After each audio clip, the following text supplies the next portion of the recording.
Yo, what's going on, everybody? Welcome back to another episode of the Off the Glass podcast.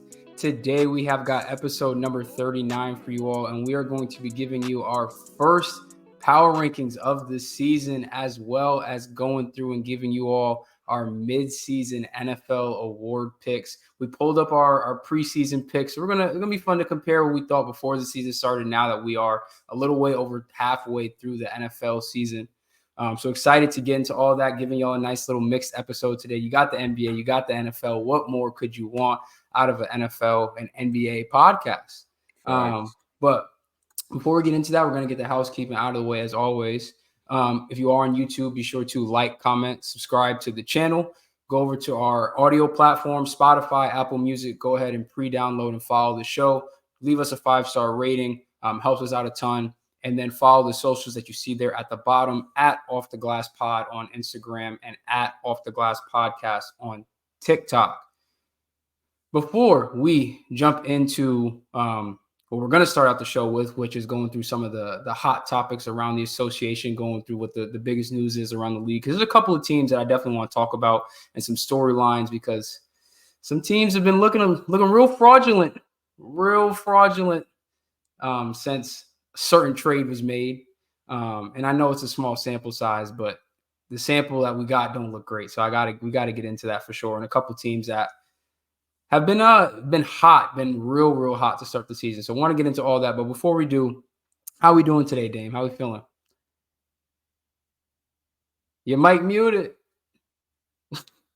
Technical difficulties. Don't worry about that. Don't worry about that. But I might. I mean, my Lakers. Y'all beat the Blazers. We beat the Blazers. You know what I'm saying? We pulled through. So I'm alright. You know what I mean? I'm honestly just excited to watch basketball.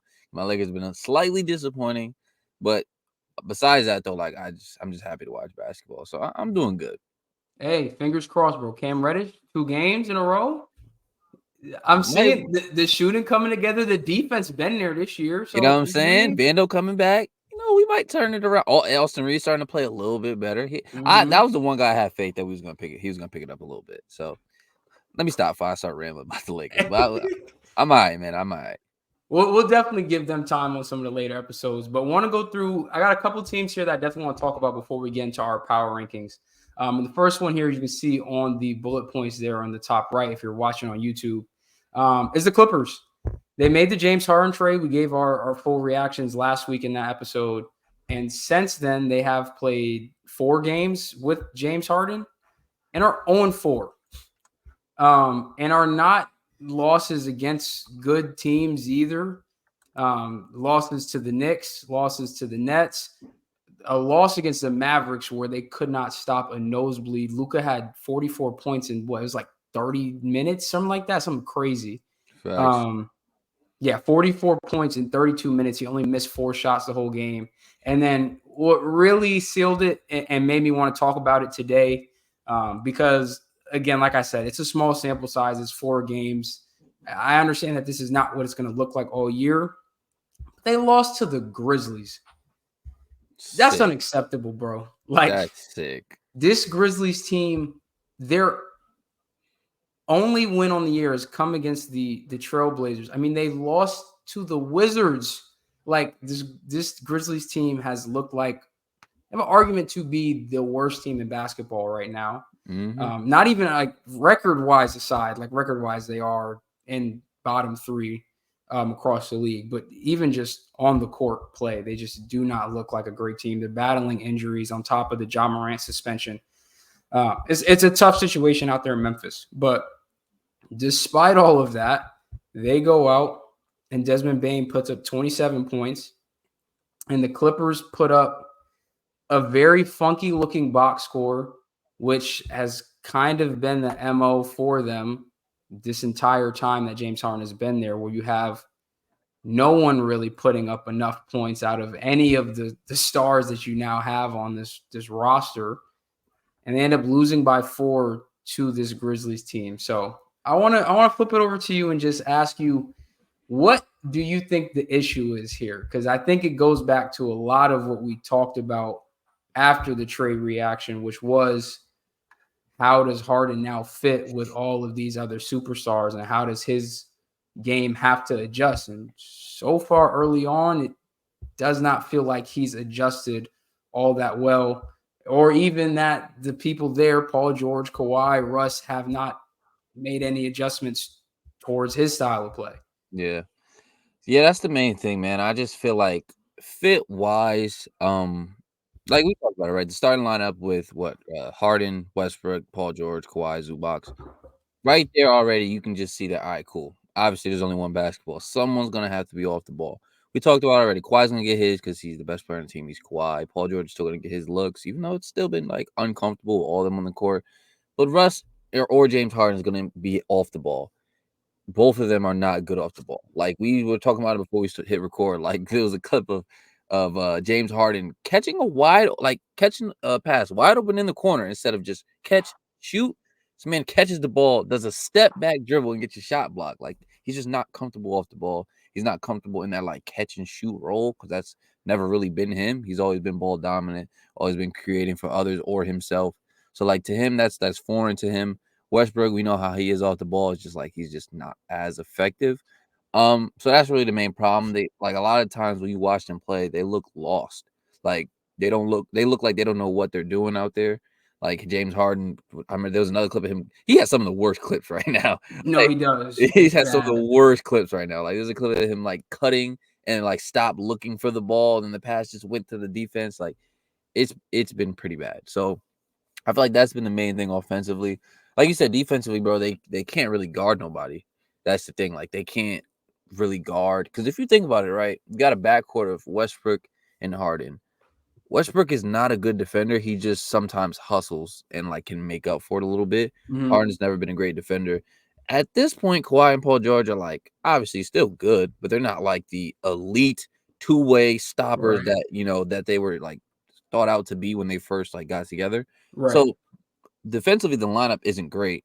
And then when you bring in the offensive struggles of just like them not really having an identity, it causes for dysfunction. And that's pretty much what you're looking at right now. Mhm. Do I think they can pick it up? Sure, because I think Ty Lue's a good coach. Like I think they'll figure out some way to like mix the lineup up, whether you have to have one of them come off the bench, meaning like Westbrook or Harden. So I think they could pick it up a little bit, but as of right now, it just looks too dysfunctional. Like they have no idea what they're doing out there in the court. Yeah, and it almost feels contagious because you're talking about all these clips where you're seeing Harden look weird off the ball. He doesn't look comfortable. He doesn't feel like he's able to just catch and take shots. If you go back and look at that Grizzlies game, there are tons of like moments where you see Paul George pump fake on a wide open catch and shoot, dribble drive off of a wide open catch and shoot. Right. Terrence Mann is in the corner.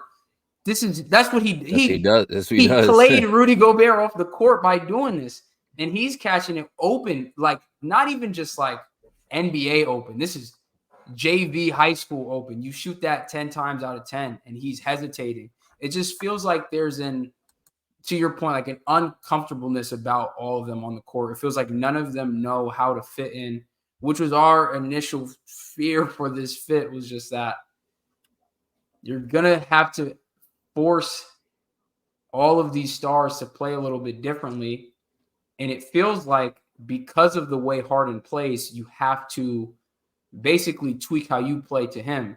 Because the alternative, like you said, he doesn't seem to have that same impact off the ball. It does not look comfortable for him. It hasn't in the past when that's attempted to happen.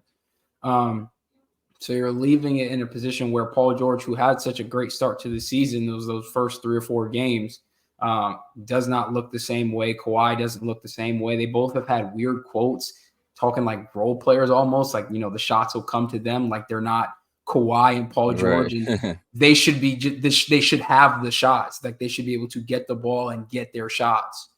So like you said, I think Ty Lue is one of the better coaches in the NBA. And I think he's now going to have, being dealt a tough hand, going to have to make the tough decision to break up that lineup because, again, he, I think, came out and said that he wanted to, don't hold off on your opinions until we've played 10 games. Like I said, it's only been 4, but the 4 has looked so rough. This is a lineup that has now played, I think it's their second most played lineup now this entire season. Against the Grizzlies, they were scoring 1.3 points per possession with Harden on the floor. or with Harden off the floor. When he was on the floor, that was down to 0.82. Um, when he was on the floor, they were giving up 1.3 points per possession. And when he was on the bench, that was down to 0.72. He is making their offense worse when he's on the floor, and he's making their defense worse right now when he's on the floor. Yeah. I think their net rating as a lineup when they had Robert Covington was like a plus. I think I have it saved here. It was like a plus 15 or something. Oh no, they had a 38 net rating. Literally, the only thing that's changed in that lineup is Robert Covington is out, James Harden is in. That same exact lineup is now a net negative 19 and a half. Yeah. So the offense, it looks disjointed. The defense has a lot of flaws. I think Zubac has gotten exposed a ton. He definitely is not anchoring the defensive back line. The pick and roll has not looked as seamless as I thought it would be to just come in and bring in a guy like James Harden. Like he almost looks DeAndre Ayton-esque at times where he like the ball is fumbling out of his hands. He's not aggressive with the rolls. He's not getting the easy looks that should be there. Their whole offense just looks off. And then you already mentioned they don't have the same level of defenders, even though the names are there. But on a night in, night out basis, they're not giving you that elite defense that they used to, 5, 6, 7 years ago. Yeah. So they've got a lot to figure out here in Los Angeles with the Clippers because – like we said, this was a move to really push everything to the table. They don't really have any of their draft picks. They don't really even have assets if they wanted to like try to flip and make adjustments. Like there's not a lot here. Like they pretty much taken all the meat off the bone at this point. Like this is what this team has to be. So Ty Lue is really going to be the one that's tasked to figure this out. And if anybody can, I would peg him as one of the people to do it because of how good he is with his lineups and his rotations and just being innovative and trying different things. But I think it's going to really be difficult to get this to work, bro. They're gonna have to. Yeah, go ahead. No, I was gonna say, and it all comes down to like finding lineups that you can run with for minutes at a time that probably don't involve all four of them on the court at once. That's the main thing is that because they're trying to do this thing where they like I said, they want to have all four of them on the court. It's just not going to work because at the end of the day, one of them is going to be off the ball and one of them is going to be out of place. Like you brought in Harden. What the Clippers always talk about, like, all right, we need someone to facilitate. We need someone to like kind of run our offense a little bit. And like Harden obviously led the league in assists last year. Can be a great point guard. Like if that's just his role of like, all right, cool, I'm setting everyone up. Obviously, I'm gonna get mine when it comes, but I'm really setting everybody up, running the pick and roll, running the offense.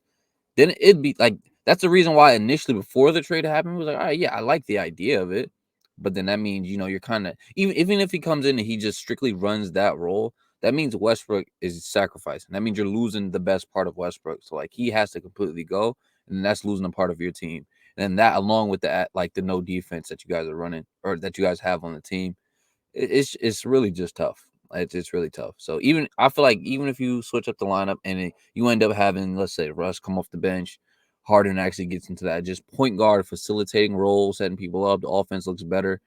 You're still going to struggle on the defensive end because you gave that up in the trade, and Harden's not adding anything. Like you said, he's not adding the defensive side of the ball, even if the offense does pick up. So even if the offense gets better a little bit, I think that they'll still struggle, and it'll still be tough for them to actually like compete and like actually be able to beat some of the top teams in the West. Yeah, this feels like if what the Clippers did was addition by subtraction, right? Like you get James Harden out of there. You see what Tyrese Maxey's done. Shout out to him, 50-point game last night. Lit the Pacers up. And by removing Harden from that situation, like really allow him to flourish, this feels like subtraction by addition. Like you bring in the name and the team just it feels like it doesn't fit, it doesn't feel the same, even though on paper basis, like you traded out a lot of depth guys for a all-star, all NBA caliber player still. So I wouldn't want to be Ty Lue right now. I wouldn't want to be Ty Lue for sure. That is a tough fit. And as there have to be tough conversations, and I can't imagine they're going to be easy because I know it's a lot of ego in that locker room. But yeah, for sure. Somebody got to hit the bench, bro. Someone has got maybe multiple people got to hit the bench. I don't know, bro. Yeah, like I said, the star line, it's not gonna work. That Yeah, is, you need to just dead that as fast as possible because yeah, might be able to make something else work, but the 4-star lineup, that's not gonna work, bro. It yeah. doesn't all fit. I want to talk about one of your guys definitely coming into this season. We're going to talk about the Minnesota Timberwolves, who are My now guy, sitting at, I think they're 7-2, right? 7-2 on the yeah, season. I think this is good enough for second in the Western Conference. Anthony Edwards is currently averaging 28 and a half points a game, 6 rebounds, 5 assists. He is on a tear really right now. Like it's the from best, bro. every aspect of the court, offense, clutch shot making, clutch defense, perimeter defense. He out here catching bodies in every single game. Like he is Mm-hmm. doing it all. And I'll be the first person to say it. I said I thought that this whole Gobert, Karl Anthony Towns thing was going to really limit this Timberwolves season and how it was going to go. Anthony Edwards said, F all that. He don't care Nah. about the fit. He don't care about nothing. How much time on the clock? A minute? Give me the ball. Facts. So he has been on an absolute tear. He did it again last night against the Golden State Warriors. I think Draymond said something to him like late in the third or fourth quarter that riled him up. And then it was just bucket after bucket after bucket. And the last one, he was yelling right back at Draymond. So we knew he had that dog mentality about him, but he's showing it out on a night in, night out basis against the best competition that the league has to offer. They gave the Nuggets their first loss of the season. They also gave the Celtics their first loss Mm-hmm. of the season. So the last two unbeaten teams, both were taken down by the Timberwolves. And both of them were tight And down they to the took it to wire him. games. Mm-hmm. So what have you seen from Minnesota that has really impressed you, this far early on in the season? The main thing is the defense, bro. Like they be strapping, bro. That's that Like, Rudy. bro, don't get me wrong. Like obviously everyone knows that if you've watched this, I'm not a Rudy Gobert fan. But at the end of the day, the teams that he is on, like the defense is legit. You know what I Yep. mean? And I think the main difference is the fact that they actually have perimeter defenders that can it's not like when Utah where it's like, all right, he just has to clean everything up. It's like, no, we're actually gonna be able to guard on the perimeter, and then if you get past Mm-hmm. him, then we have Rudy on the back end. So that's really been the biggest thing. But we kind of seen that going into the year. Like, all right, worst case, the defense is gonna be there. Like, it's Mm-hmm. gonna be there because Ant elite, bro. I'm watching this No, guy like strap Tatum on one possession and come back and get a bucket. I'm like, oh, this guy's the best. This is the best. if we're gonna have a conversation, when I say we, I mean like the NBA community as a whole, analysts, commentators, fans, whatever. If we're gonna sit up here and talk about the best two-way players, that conversation can't happen without Anthony Edwards anymore. No chance. And he has to be included because he is legitimately elite on both sides of the ball. Yes. He will guard the other team's best player. He literally said, I want to guard the other team's best player. He likes it when it's like, you guard me, I guard you. We're going at it. And Right. he's going to do it at an elite level. Bro, he had Yeah. like 5 fouls in that Celtics game. And he's still being aggressive, still getting stopped, still doing like just being the same old Ant.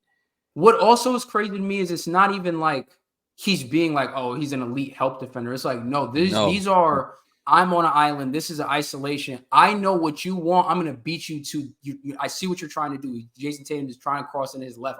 I'm reaching into that pocket early. I'm making him uncomfortable. Like the intricacies that entails, the athleticism, the confidence, like you said, to do that with 5 fouls, to really trust your preparation and play that aggressively, like elite, elite, elite, elite.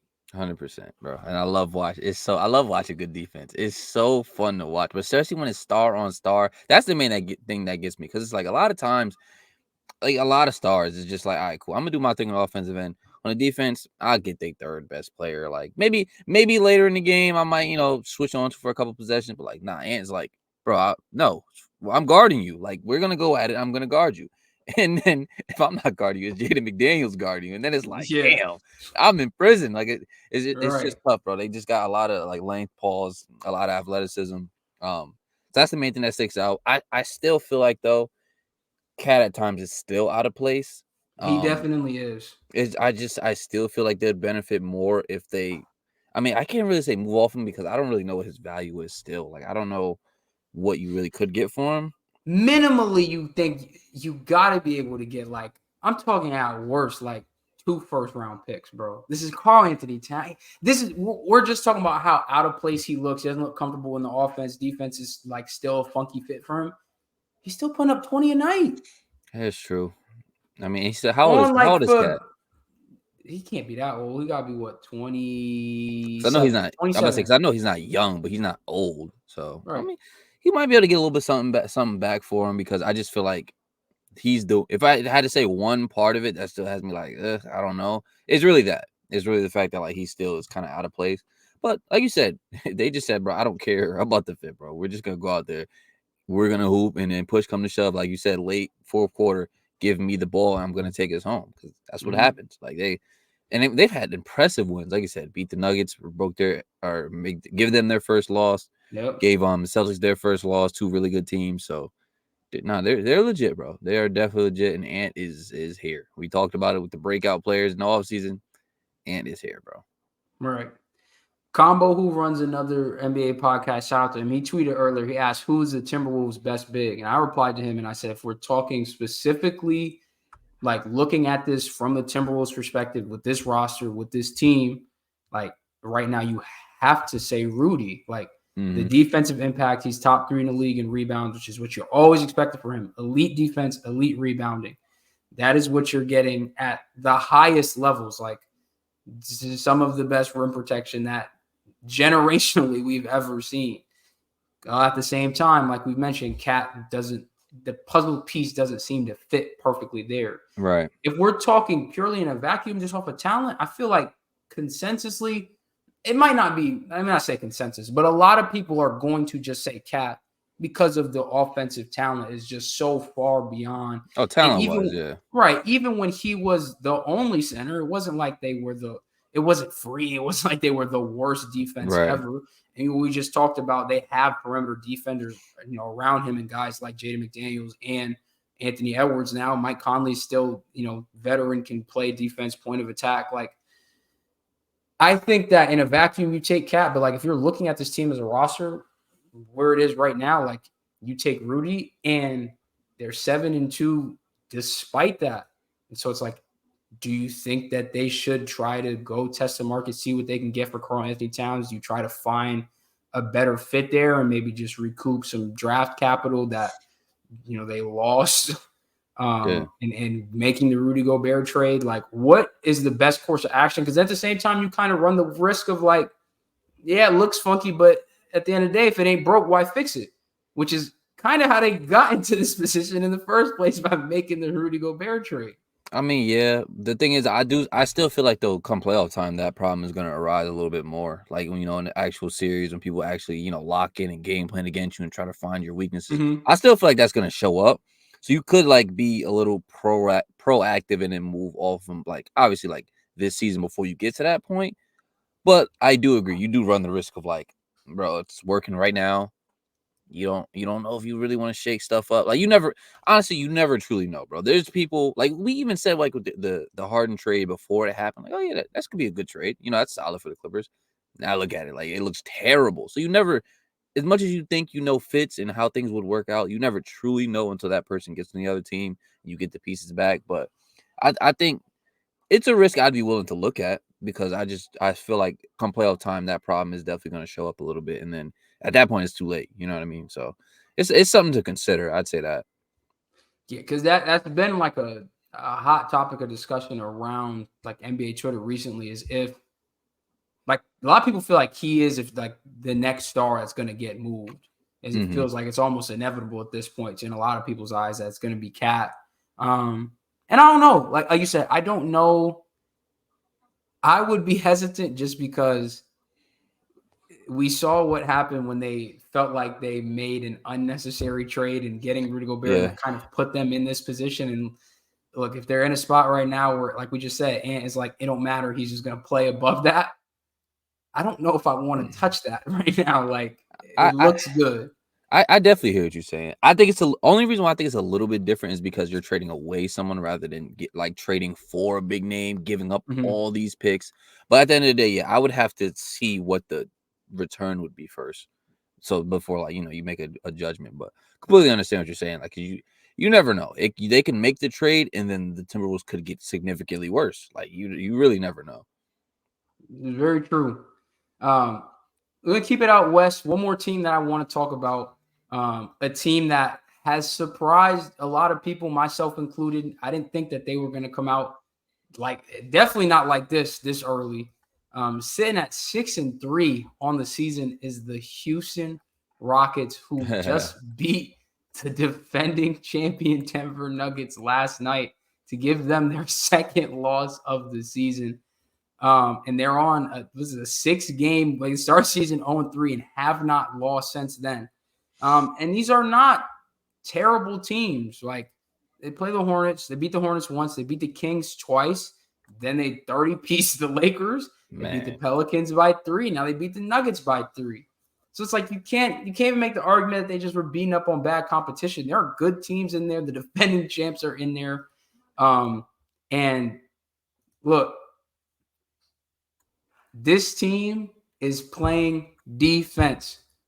We knew that Ime Udoka was going to come in and have these guys playing. I didn't know it was going to be like this fast. They are playing defense.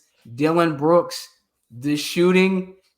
I thought it was gonna cool off after the first 4 or 5 games. Like, bro, he's shooting like 60% from 3. This ain't gonna stay. He's still sitting at 53% from 3.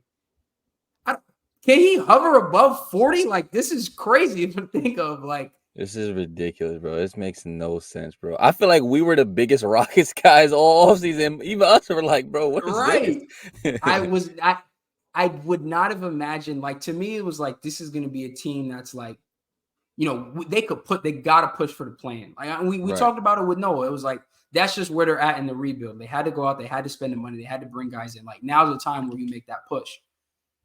It's playing looking like, why are we underselling ourselves right now? They look like who need to worry about 7 through 10 seed. We could try to get a top 6 seed the way that they're playing right now. And that's a valid argument for them. I think a lot of it has to do with their leading scorer right now is LP, which I think is perfect. I don't know if it necessarily is going to stay that way. I wouldn't be surprised if Jalen Green, gets that uptick and passes him.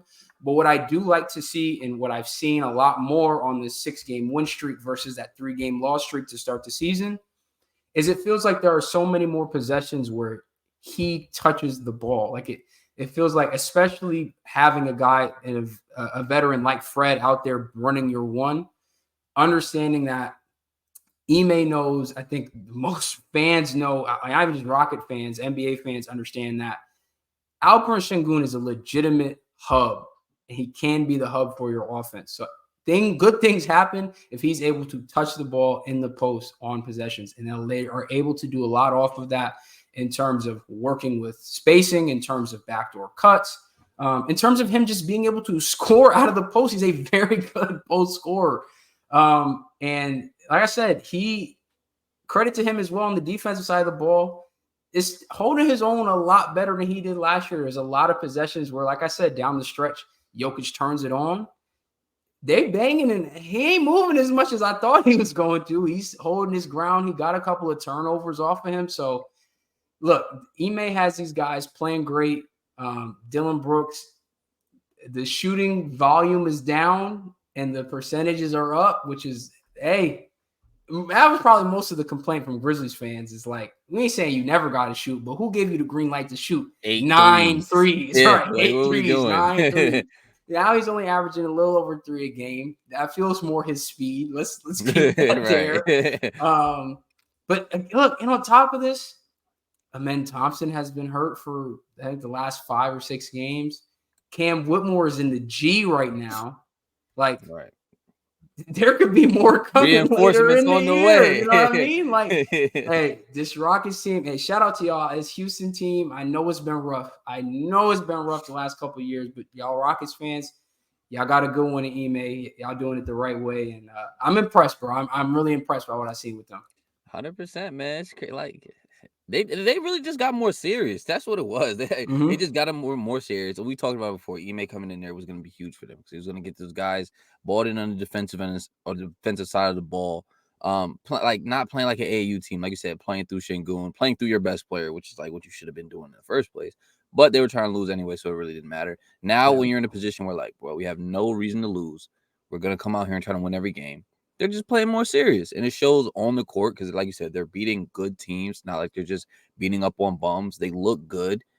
And man, we know ball because we called it. Like we've been the Rockets guys the off season. Like, come on, man. You should listen. Right. You would have been ahead of the curve if you've been listening to the podcast. That's all I gotta say. You'd have been ahead of. You'd Exactly. have been. This wouldn't be a surprise to you. You know what I'm saying? Right. Maybe this is a little bit of surprise to us, but you would have known that they was at least like, all right, cool. They weren't gonna be last year. They weren't gonna look like an AAU team. They were gonna be a little bit more serious. So I mean, like I said, certain things probably will cool down though.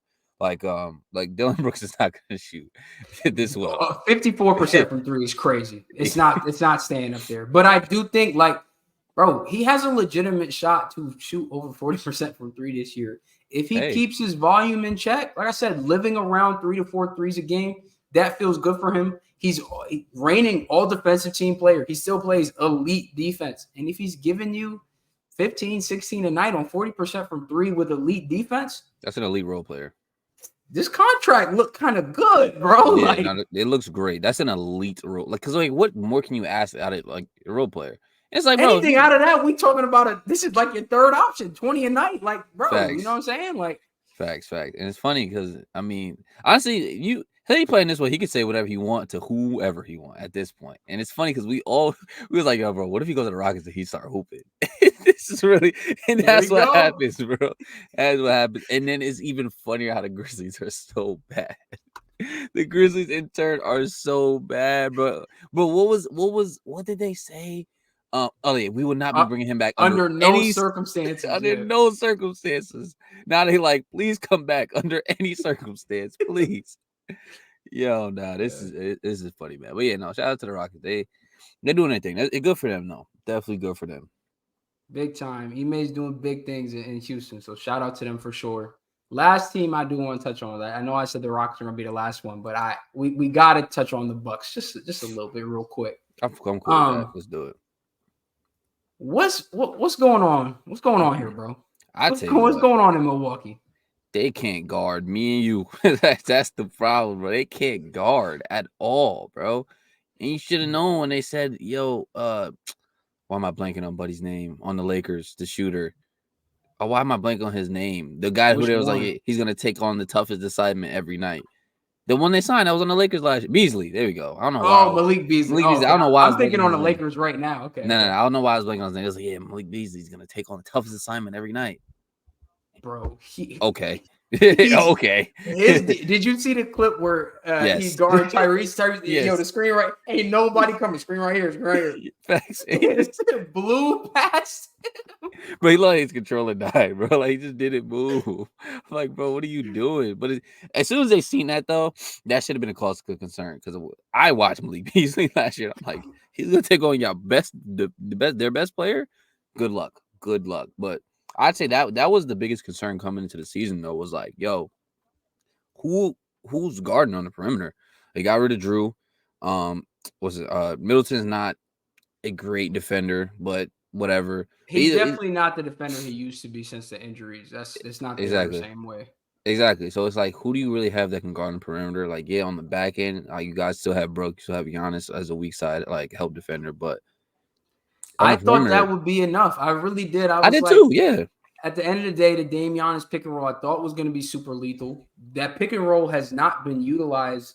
Like there are random NBA duos like Pat Bev and Joel Embiid run more pick and rolls this year that's than Dame and wild. Giannis, which is like That was that the does whole not point. make sense. That was right. Like I don't know if some of that has to do with Terry Stotts, quitting before the season started. He got into it with their head coach, and Terry Stotts is Dame's guy. Like I thought was going to be like almost like a translator between the head coach and him. Like they had all their time together in Portland.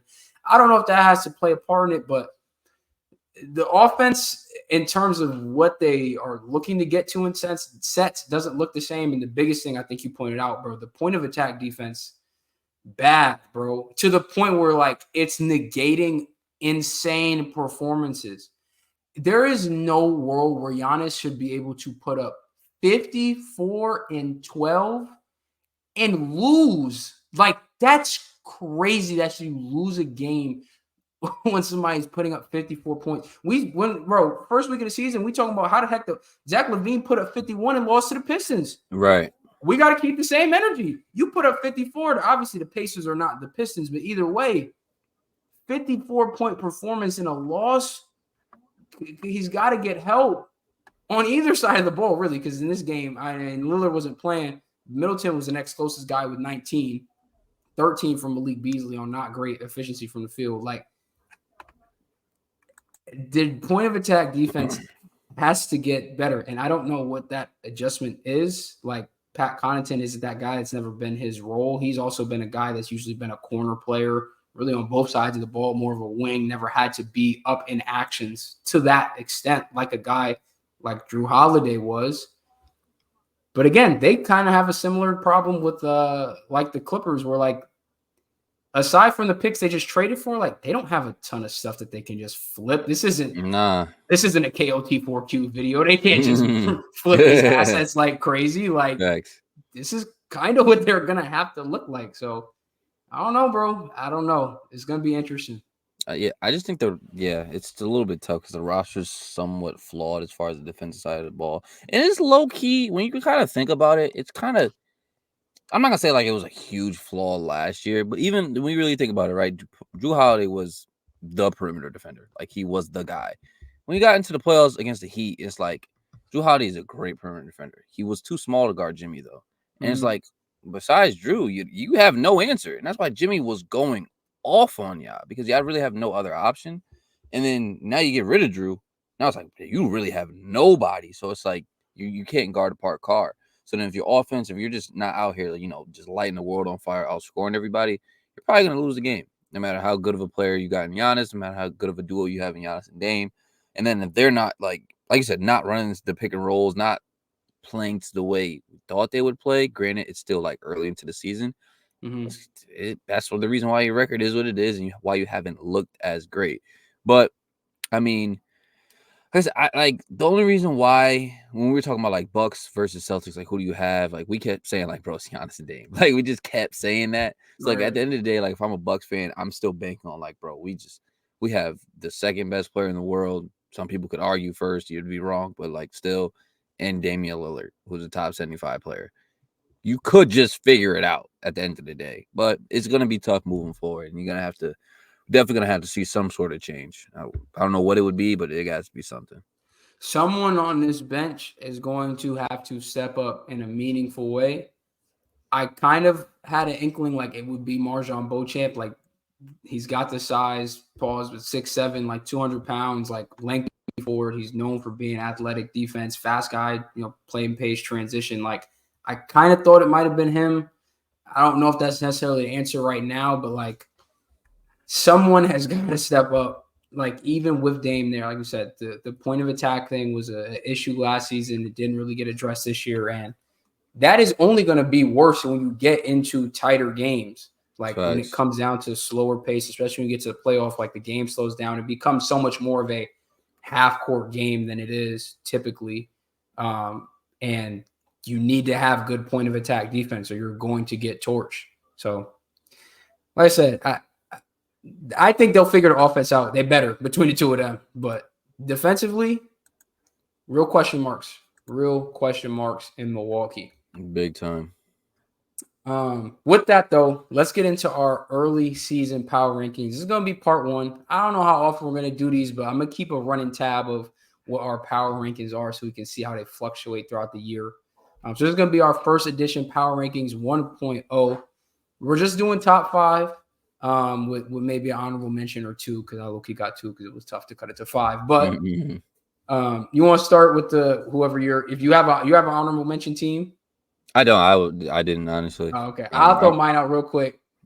At like 6A, 6B, I got the Oklahoma City Thunder and I got the Houston Rockets. We already talked about the Rockets a ton, so I'm gonna leave that be. But the Thunder, hey, they're here, bro. They are. Mm-hmm.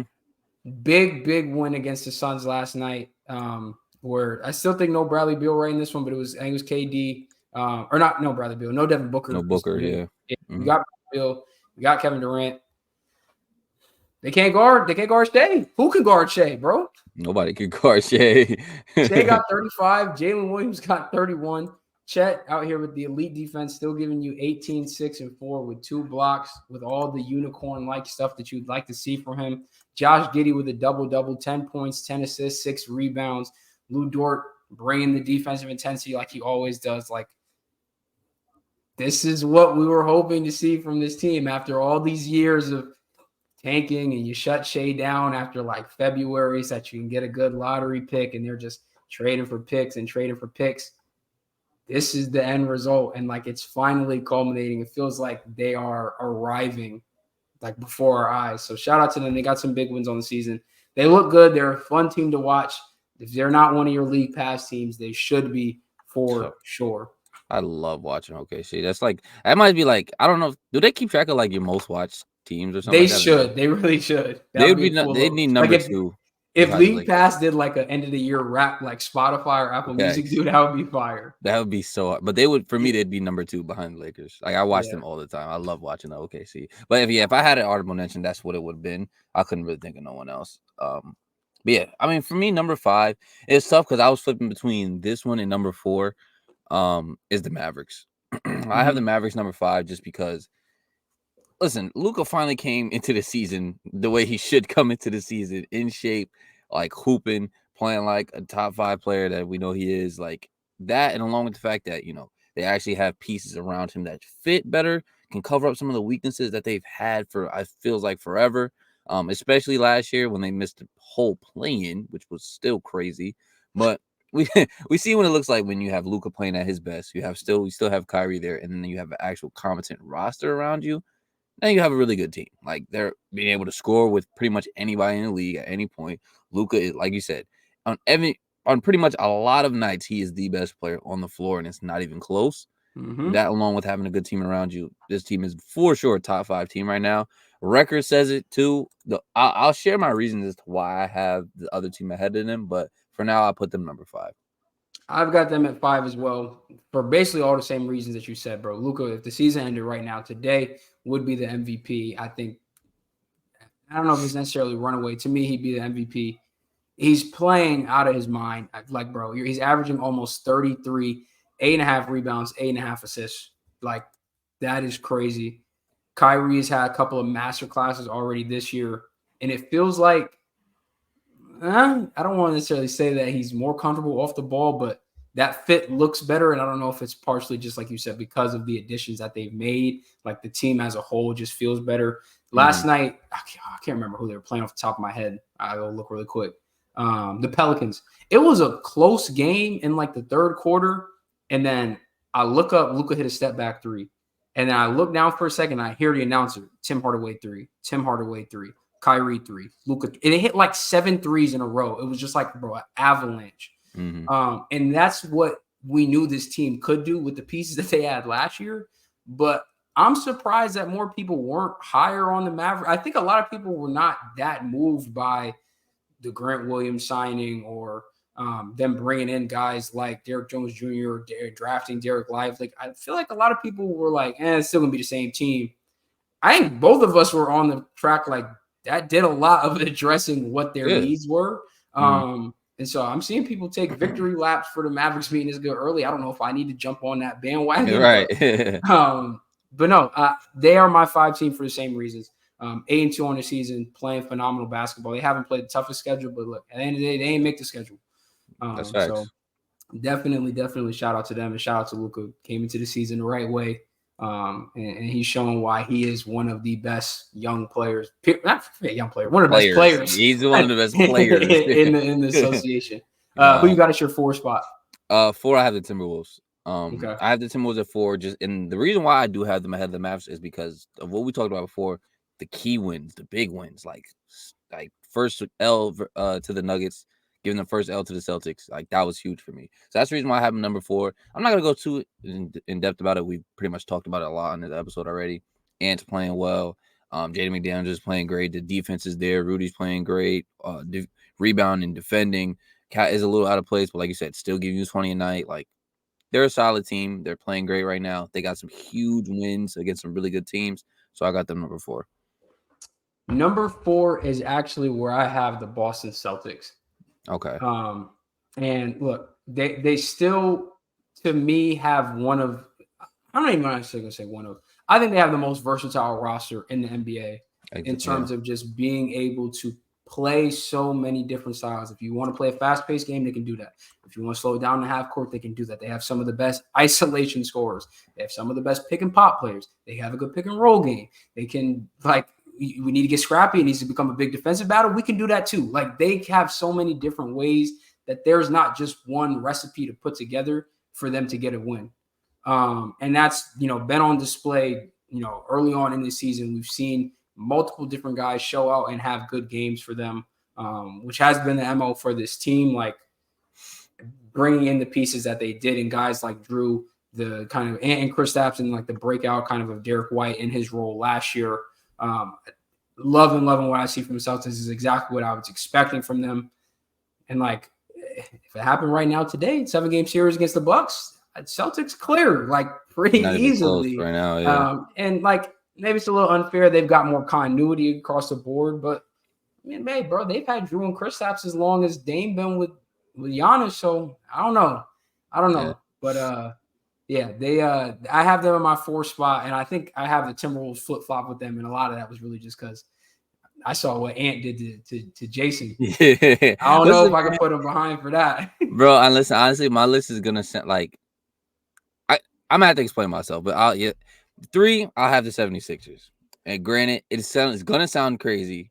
How I have the Celtics and the 76 or Celtics ahead of the Sixers and the Timberwolves, even though Celtics lost to both Lost of to those both of teams. those teams. I know it's gonna sound crazy, but that's also why I kind of asked you, like, all right, is it strictly just who's playing the best now, or is it like baked in with some of like the preseason notion? Like all that's baked in for me. And at the end of the day, like you said, matter of fact, I was about to get into the Celtics. I'll talk about them afterwards. I have the Sixers number 3. Obviously could be way higher. Like, don't get me wrong, could be definitely be way higher. They're playing great. We talked about it. They did this addition by subtraction. And we talked about it when they were playing good before they even traded Harden. Was like, bro, honestly, should they even try to get a star back? Should they just get pieces to fit better with around Maxey and Joel Embiid? And that's what they got, and they look great. They look like a great, well-run team. Joel's doing, I mean, he's doing MVP things. They're not really too surprised about that. But Maxey has been playing like an all NBA caliber player. They got some pieces back that just fit with the team. Like they have a really good roster as far as construction wise, and they're playing good basketball. Like there's nothing really bad I could say about the Sixers. When I get into my number 2, I'll explain why I have the Celtics higher. But for now, I just got the 76ers at 3. Yeah, and like I said, I have it flipped. I have the Timberwolves at 3. Not gonna spend too much time on it. We talked about them earlier, and you just kind of talked about them. But yeah, look, the defense is elite. They've overcome what I thought was going to be the awkward fit. Anthony Edwards, he's here, bro. He's here in full effect. Like I said, we want to talk about the best elite 2-way players. You got to put his name in that conversation. Can't happen without him anymore. 100%, 100%. And for me too, I have the Celtics. I like I said, it's gonna sound crazy because the Sixers. That's your number 2. Celtics number 2. Yeah, that's my 2. Okay. Yeah, I have them number 2 strictly because of at the end of the day, they lost to those 2 teams, yeah, but they still have won a lot of games. They're still like a really good team, and really because of what you said, bro, they're so versatile, bro. They can win in so many different ways. They have so many elite defenders on that team. Like you, at any given night, they could have like 5 or 6 players go off for them on any given night, and it's like that along with the defense. It's not just offensively. I don't know if I'd say like if it was a playoff series against the Sixers or the Timberwolves, I think I'd just trust the Celtics more right now. So you can say it's kind of just like a lot of it is like preseason notion or just like how I feel about the Celtics, and I'm fine with admitting that. But just right now, I feel like I just trust the Celtics a little bit better. But I would not blame anybody for like your list. I don't blame you for having them 4 at all. Like I don't blame you for having the Timberwolves or the 76ers higher than them. Right. And like, bro, we would be splitting hairs if you're trying to really like get at it. It's like at the end of the day, all these teams, bro, if they got thrown into a bracket right now, it'd be a bloodbath. It would be a bloodbath. Facts. So I'm not gonna sit up here and be like, how is that your number 2 team? Like, all of these teams have really good arguments to be up near the top of the league, which is why they're in the power rankings for a reason. Yeah. I have the Celtics the 76ers in my 2 spot. Mm-hmm. Joel Embiid, he looking like he trying to go back to back. He came into the season again looking determined. He's averaging 32 and 11 with 2 blocks and almost 6 assists too, just low key with a 1.5 assist to turnover ratio, which is not the greatest, but at the end of the day, bro, 6 assists out of Joel, that's not bad. The combination between him and Tyrese, and like really just Tyrese's jump, like he didn't even feel like a guy that should be eligible for most improved player. Like, how are you Facts. most improved? You're a 20 point per game scorer. You're already here, but Right. we're talking about he could be averaging almost 9 more points from last season to this season. That might be most improved legitimately. Like he really could have just made the jump from like fringe all-star to legitimate all NBA caliber player. It feels like he's going to be a clear-cut all-star this year. But like I said, those numbers average almost 29 a night. Just put up a 50 piece against Indiana. We have to be talking a little bit bigger than all-star. The defense for them has looked great. Guys are coming in and they're starting to bring in some of those guys from that Clippers trade. I've seen Batum being able to get some minutes. So I like where this team is going. I like the trade I said in the first place because it really has allowed Tyrese Maxey to flourish and spread his wings. It gets Tobias Harris a little bit more involved in their offense than he had been previously with James Harden there. So I have the Sixers at 2. You can very easily see them at 1, but I think we both have the Nuggets. Maybe it's a little biased from last season, but Yeah. they still look like the defending champions. They're just like nothing has changed. Like I don't care if it sounds boring. Like it's just there's no reason for a hot take here. Like they're the Nuggets. Right. They're that good. Like Jokic is that good. You know what you're gonna get from them pretty much night in and night out. There's no reason to even like overthink it. It's the Nuggets at 1. Right. Jokic is averaging 30, almost 14 rebounds and 8 assists. You know what's funny? Like with like really great players, bro. You know when they're like getting to that like all-time great, like one of the best ever type of players. When like stat lines like that, I'm just like, yeah, that's Jokic. Like, of course, you know what I mean. He could sleepwalk 2 triple doubles, bro. Like That's what I'm saying. And they're always gonna be a top seed. Like that's how you know they're all-time great. Like he's always gonna be a top seed. He's always gonna be in. He's always gonna have MVP numbers, whether he's in the conversation or not, because of narrative and all that side stuff. He's always gonna be there. Like, and you don't even. It almost becomes like so repetitive that it becomes like boring almost. Like that's how you know when they're at that level. Like that's how you got with like LeBron when he was in his prime. It's like, yeah, like they're great. He's great. right. MVP. Like it's so used Voter to all that stuff. fatigue. Yeah, Yeah. exactly. You get so used to that stuff. So that's how you know he's reaching that level for sure. Yeah, but the Nuggets look. They're Jamal Murray is going to be out for I think rest of November is what Like it a sounds month. like. Yeah, rest of the month. Which is tough with that hamstring injury. Like we said, 2 losses on the year, 1 to the Timberwolves, and then 1 to the Rockets last night, in a tough game down to the wire. But look, this Nuggets team, they still look like the defending champions, despite the departures of guys who were key to their rotation last year, in Bruce Brown. And in Jeff Green, who also shout out to him in that Rockets game. He helped close out that game against the Nuggets. So shout out to him. He's still hooping. He's got to be in year 15 or 16 now. This is like year 6 after open heart surgery. Yeah, which is crazy. His story is crazy. But the team looks great. You're getting guys to step up. Reggie Jackson has impressed me, having to step into that starting role. I'm seeing him aggressive, taking shots, shot creation, big threes. Like he looks comfortable out there. I was always wondering why he didn't play. Like they didn't really play him last year, like in the playoffs. I was too, and I guess it wasn't needed. Like when you trim the rotation down to that point, and then when they really needed a secondary ball handler outside of Jokic, like it kind of did fall into Bruce Brown's hands at times, which made a lot of sense because he has the capability to do that, which is why he got paid so nicely by Indiana. But look, guys like Christian Brown, we knew were going to step up. Peyton Watson, Julian Strawther, Colin Gillespie, like there's some young guys here who are coming in and making some good contributions for this team. Coming in, got hot shooting, they're playing good defense. Peyton Watson, I'm loving what I'm seeing from him. Like he's just the energy, the hustle, the defensive instincts are there. Him and Christian Brown, like they have a nice little wing tandem there. That's a nice young core that they can continue to lean on throughout this championship window for them. So I think that's why we both have the Nuggets in the 1 spot, because they still look like a team that won the championship last year. And if that was good enough for last year, it might be good enough for this year. Yeah, man, it's annoying as a Lakers fan. It's annoying, but yeah, there's Greg, great Jokic, yeah, blah blah blah blah blah. Sick of this uh, shit, man. Sick but of yeah, this. that's our first edition of the power rankings. Like I said, we're gonna keep them. We're gonna do a couple more editions. I don't know how frequently, but we're definitely gonna keep doing those throughout the season. And I'll keep tabs. I might make a little graphic of like where we Yeah, ranking, where people, highest risers, highest right. fallers. See what Uh, changes. all right, throughout the season. So that's gonna be fun. Um, Before we get into our midseason NFL awards, we're gonna shout out the sponsor, SeatGeek. Again, like we said, everything is in full effect right now. NBA, NFL. If you're going to either one of those games, SeatGeek is the place to go for your tickets. On the app, they are going to grade all of the seats that are available in the arena or stadium, and everything is going to be rated on a scale from 0 to 10. Anything that you're going to see probably above a 7 is going to be in the green. You're going to know that you're going to get great value for your money. And that works for not just sporting events, but concerts as well. Drake and J. Cole just announced the tour today. People are going to be looking for those tickets. Go ahead and find you some good tickets on SeatGeek. And when you do go to checkout, be sure to use code Off the Glass, all one word, for $20 off your first SeatGeek order. We said it before, bro. Parking at some of these venues, bro, it's not cheap.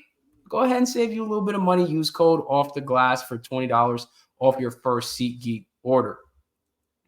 With that, we're going to get into our midseason NFL award picks. Like I said earlier in the show, I do have our preseason picks pulled up for comparison as we go through these.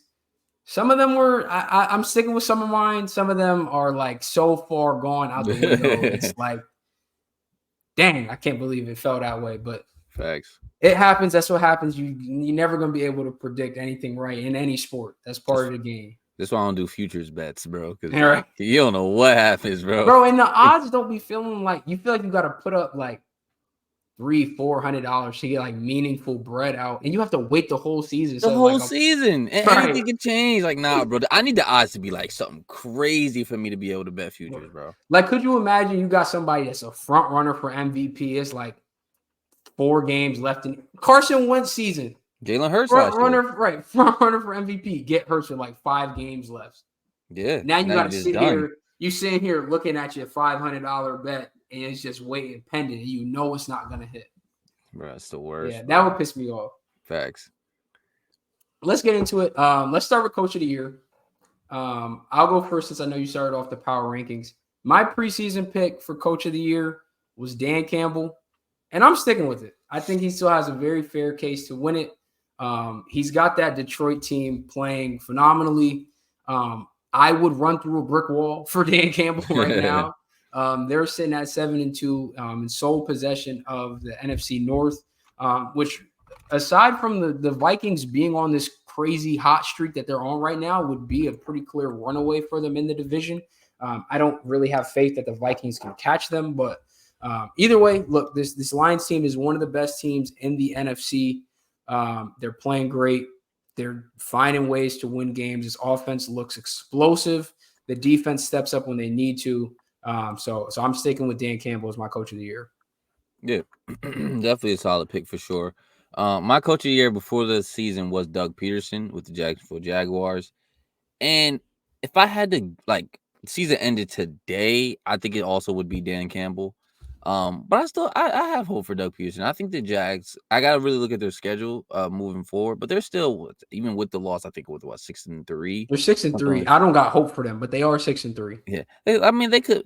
Honestly, they haven't been playing as I thought they would play. I didn't think their offense isn't playing as like great as I thought it was gonna look. If ETN was not going crazy the last couple of weeks like he had been, this would be a wildly different record, bro. 100%. But that's why I say I got to see their schedule, because even right now they're still 6-3. I don't know what their schedule looks like. If they have an easy schedule going down the stretch, which I'm pretty sure they do, they can still rack up a bunch of wins and have a good enough record at the end to where like he might get some nods. But if I had to really pick, he wouldn't be, obviously he wouldn't be the favorite for me. It'd probably be Dan Campbell, and if not Dan Campbell, I'd say Nick Sirianni, just because the Eagles still winning games, 8-1. Winning close games. You see a lot of teams that can't pull out those close games. It feel like they're winning every single close game. So you gotta give them the nod to, I'd say, those two people. Yeah, I think that's fair. Um, let's go on to comeback player of the year. You looked up the odds before this one. Said DeMar Hamlin is still the odds-on favorite, which has not recorded a stat this year. I don't know if you can win the award That's legally crazy. without playing. Right. Like, again, I'm not, story aside, like, yes, he deserves the award 1,000 times out of 1,000. But Right. like, I feel like you have to play Let's be for for the real, bro. award to count.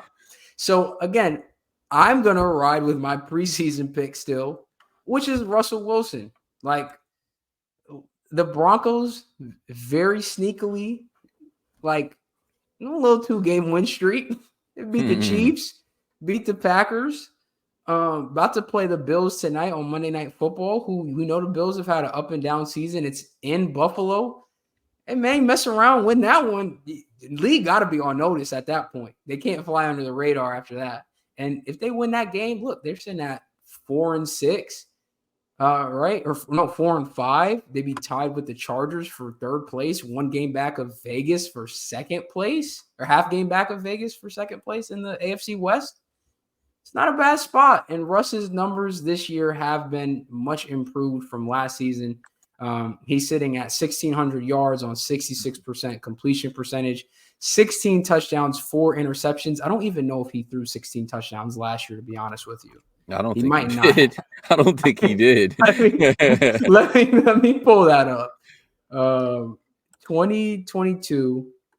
He threw for exactly 16 touchdowns last year. So halfway through the season, we are at his touchdown mark. He threw for 11 picks last year. He's only thrown for 4 at this point in the season.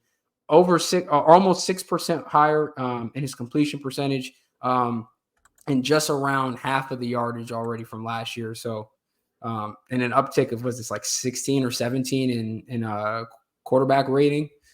So I'm comfortable saying Russ, partially because, like I said, when we did this in the preseason, it could only go up because last year was bad. So That's if facts. comeback player is just about you had a bad year and then you had a better year, hey, he's doing it. So I'm riding with that pick to at least hold on to 2 of my preseason selections, because the rest of them are pretty much chalk. Fair enough, man. You better be. I'm not holding on to none of my preseasons. Like all of mine is done for, but with a good reason though. Like even this one, like all right, my comeback player of the year. Clearly, you see, I was riding with the Jaguars because my comeback player of the year was Calvin Ridley. Yeah, I've been trying to trade him in fantasy for weeks. I'll take him. I ain't paying nothing for him, but I take Right? him. But nah, it's been it was Calvin Ridley, and then I also had Lamar.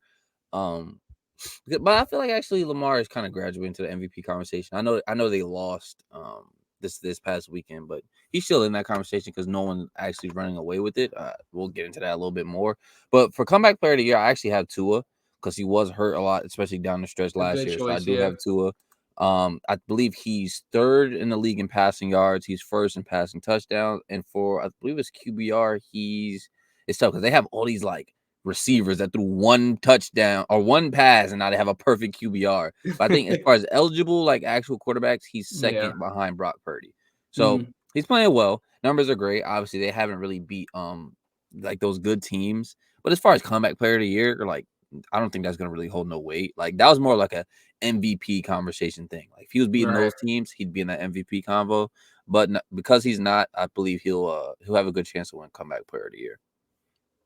Yeah, I think that's probably a more reasonable selection at this point. Like, Russ, I think will probably have to do a little bit more to beat that out. Also, because like 2 of his injuries were so prominent, Mm-hmm. and he is playing like that Miami Dolphins offense, like we've talked about, is playing at one of the best levels in the NFL, and he's orchestrating that. So definitely a good pick. I think we talked about this a little bit before, but I don't know if it qualifies as much because he only played 2 games in 2022. He only threw 68 passes. Josh Dobbs. Hey, Hey man, if they had like a breakout award, that would be facts. the one.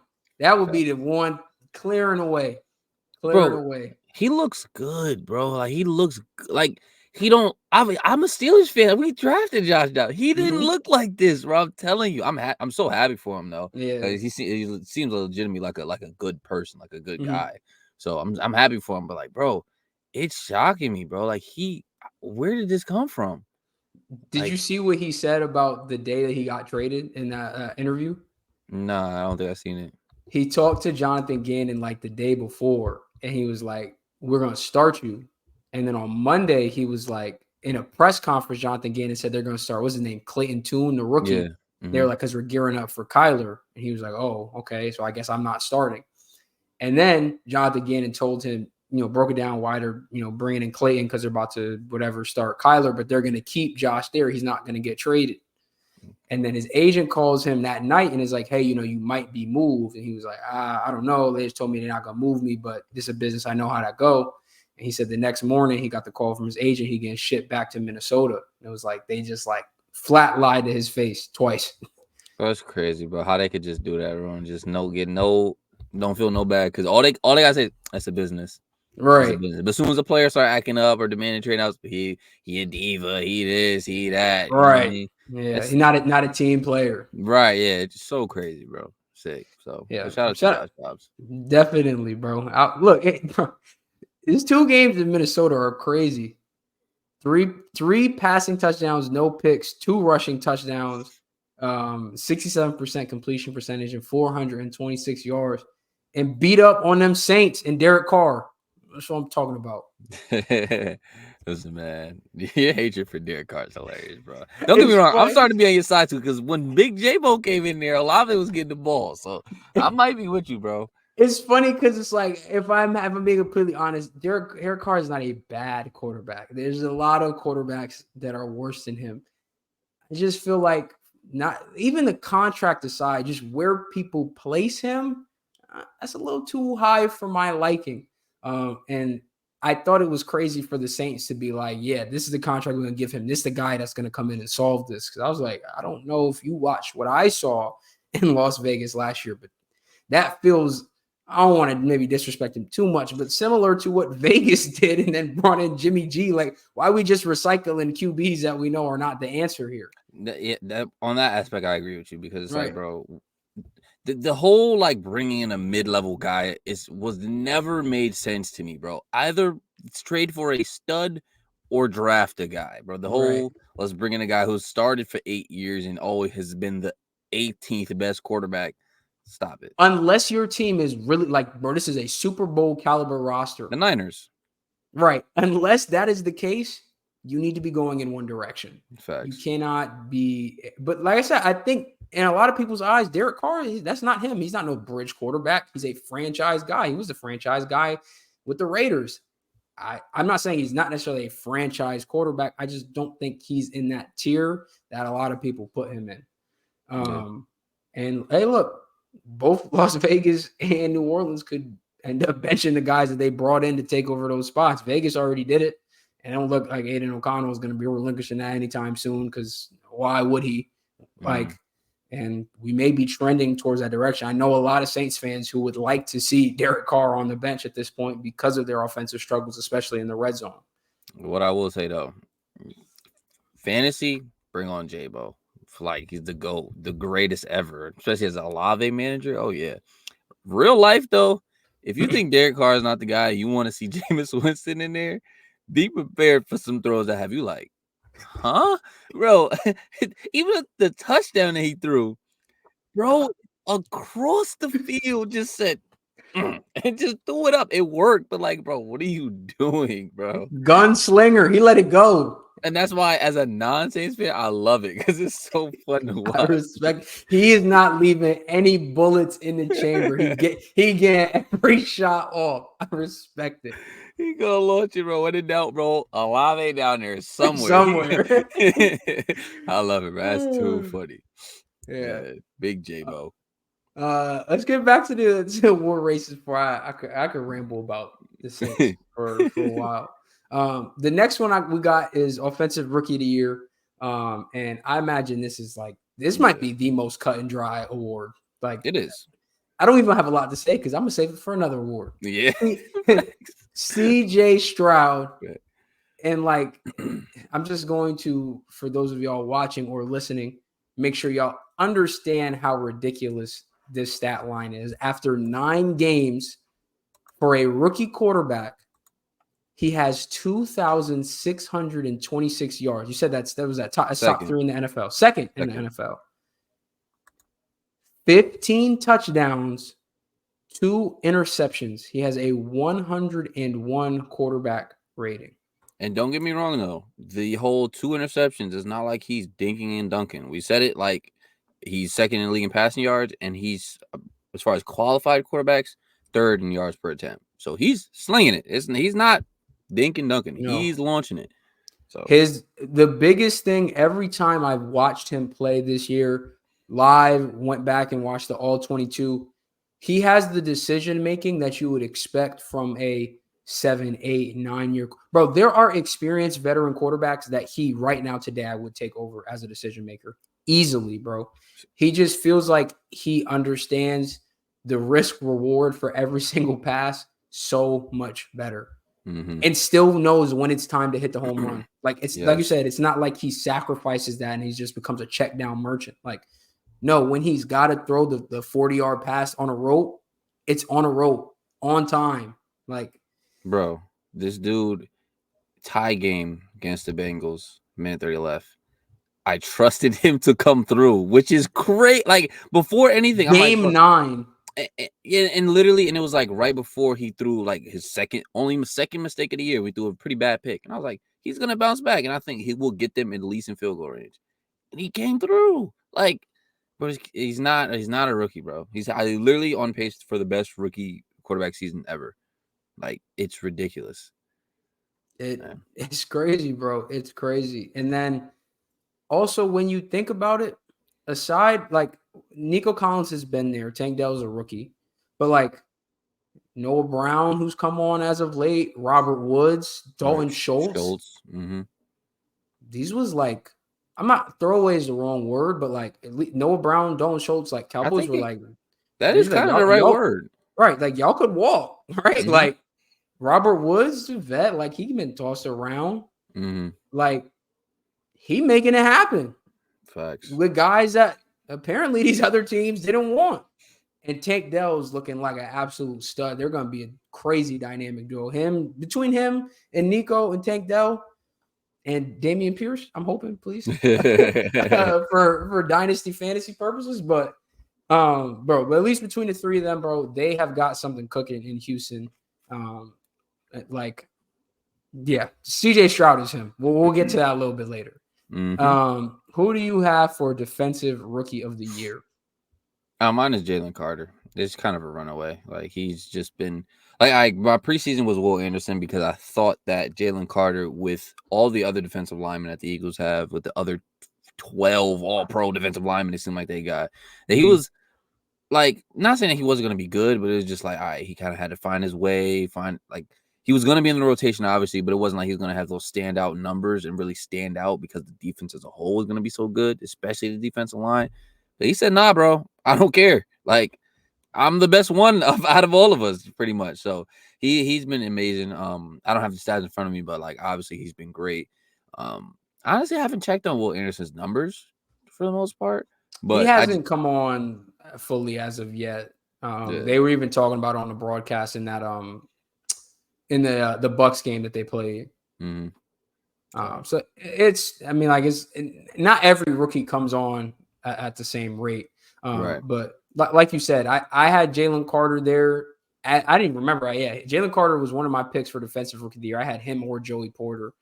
Joey Porter's having a great season too. Yeah, he been hooping. He been doing that. He can't tackle for nothing though, but coverage wise, he been solid. That is true. But like some corners at least give you something, bro. He just can't tackle at all. Hey, want the corner giving you something? I got Jalen Carter here as the pick, and I think he probably will win. And look, the fact I know we talked about this before, like him having 4 sacks, not just with all of the other people that he has to share pass rush reps with, but to have 4 sacks halfway through the season as an interior lineman, that's hard to do, bro. That's hard to do.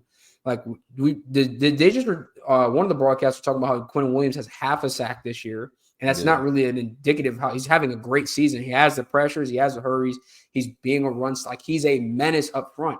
It's just hard to get sacks when you're like that's the easiest position to double team. Like you're playing a two 2-eye, head up on the nose, 3-tech, whatever. Like those are easier to double team than wide DN, stand up edge rushers. So yeah, 4 sacks is hard to beat. But getting back to my original point, talking about corners that can hit, bro. I think he's second or third in the current odds for defensive rookie of the year. Devin Witherspoon. Hey, look, I ain't seen number 21 in the Seahawks uniform hit like that since Cam Chancellor. Facts. And as a corner at that, like to have a guy, sometimes he's lined up in the nickel, like to have a slot corner, like come in the box and play the run. And it's not even like, he's an ankle tackle guy. He's a dot. Like, no, I'm head up. Like in the hole. Facts. You want to run a tunnel screen? You bet, bro. Pray I'm getting blocked because if not, I'm taking your head off. You saw Rondell get lit up by Witherspoon, bro. Bro, coverage, he's been good, like not the greatest. But bro, I feel like 40 tackles this point in the year from a rookie corner, that's a lot. From a rookie corner for sure. That's great. That's like absolutely on great. Pace for 80 tackles as a corner as a rookie. That's a lot of tackles, bro. Listen, man, the Seahawks be finding them, bro. Like they be right. They have Reek Woolen last year. Like they secondaries, whoever's scouting. Okay. Right, he's doing his job. y'all own one. He's doing his thing. But yeah, Jalen Carter, I think he'll probably be the guy to win the award. Like we said, the impact, I think honestly having this much impact with the people around him almost elevates his case. Like to be able to still stand out amongst guys like Fletcher Cox and Brandon Graham and Jordan Davis. I almost said Nolan Smith. I get the two of them confused. But yeah, like all the other guys on that D line, and to still make this kind of impact, you got to tip your hat to that. 100%. Now we get down to the nitty gritty, the top 3 awards. You want to start with offensive player of the year or defensive player of the year? Let's do. We just did it. Let's go offense because we just did defensive rookie. So we can do offense. Am I saying mine or you want to say yours? You could go first. Okay. So mine, it's really a 3-person race, but I have Tyreek Hill. Okay. Now, I got Tyreek Hill just because, one, he's leading the league in receiving yards and receiving touchdowns. And the impact on the field is ridiculous. Like, you just see his speed is such a threat, bro, that, like, it opens stuff up for other people. Even with a safety over the top, the amount of time I've watched this guy run past the corner and run past the safety, it's not even a route. He's just going. He's just running, and he's burning both of them. That's what began me. Like, bro, usually when people do stuff like that, it's like, you got the leverage, you got him to bite. It's a post corner, little double move. It's like, I'm running a go. I'm just gonna run inside leverage past the corner, and then I'm just gonna run past the safety. You can't coach that, bro. It's like they forget that he's Tyreek and like play it like a normal person. And he just flies by. And as a fantasy owner, I love it so much. It's so great to see. But no, as a real life like football watcher, bro, it's ridiculous how fast this guy is and how much it opens stuff up. And it opens up the whole playbook, bro. Especially because all the motion and everything that they do in Miami, it's tough to see what's coming, bro. It's ridiculous. And then you add in all the other speedsters. Yeah, the offense is just crazy. That's a whole nother topic. But Tyreek having a great season. Already has 1,000-something yards, but 9 games in, which is crazy. I don't know what his pace is now, but on one point he was on pace for 2,000. He still might be on pace.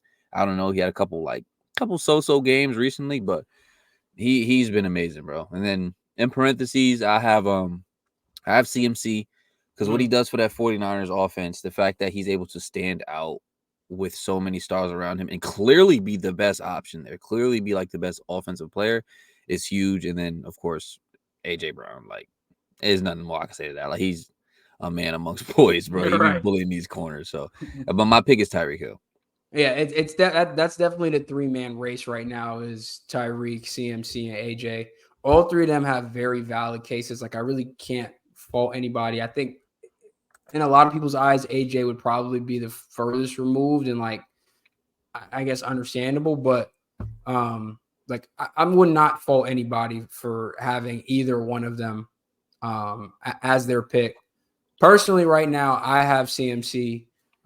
leading the league right now in rushing. It's like almost 750 yards, 9 rushing touchdowns. He just broke his streak of always scoring. It was dated back like almost 2 seasons or something crazy, right? Like Ridiculous. It's like 17 games. yeah.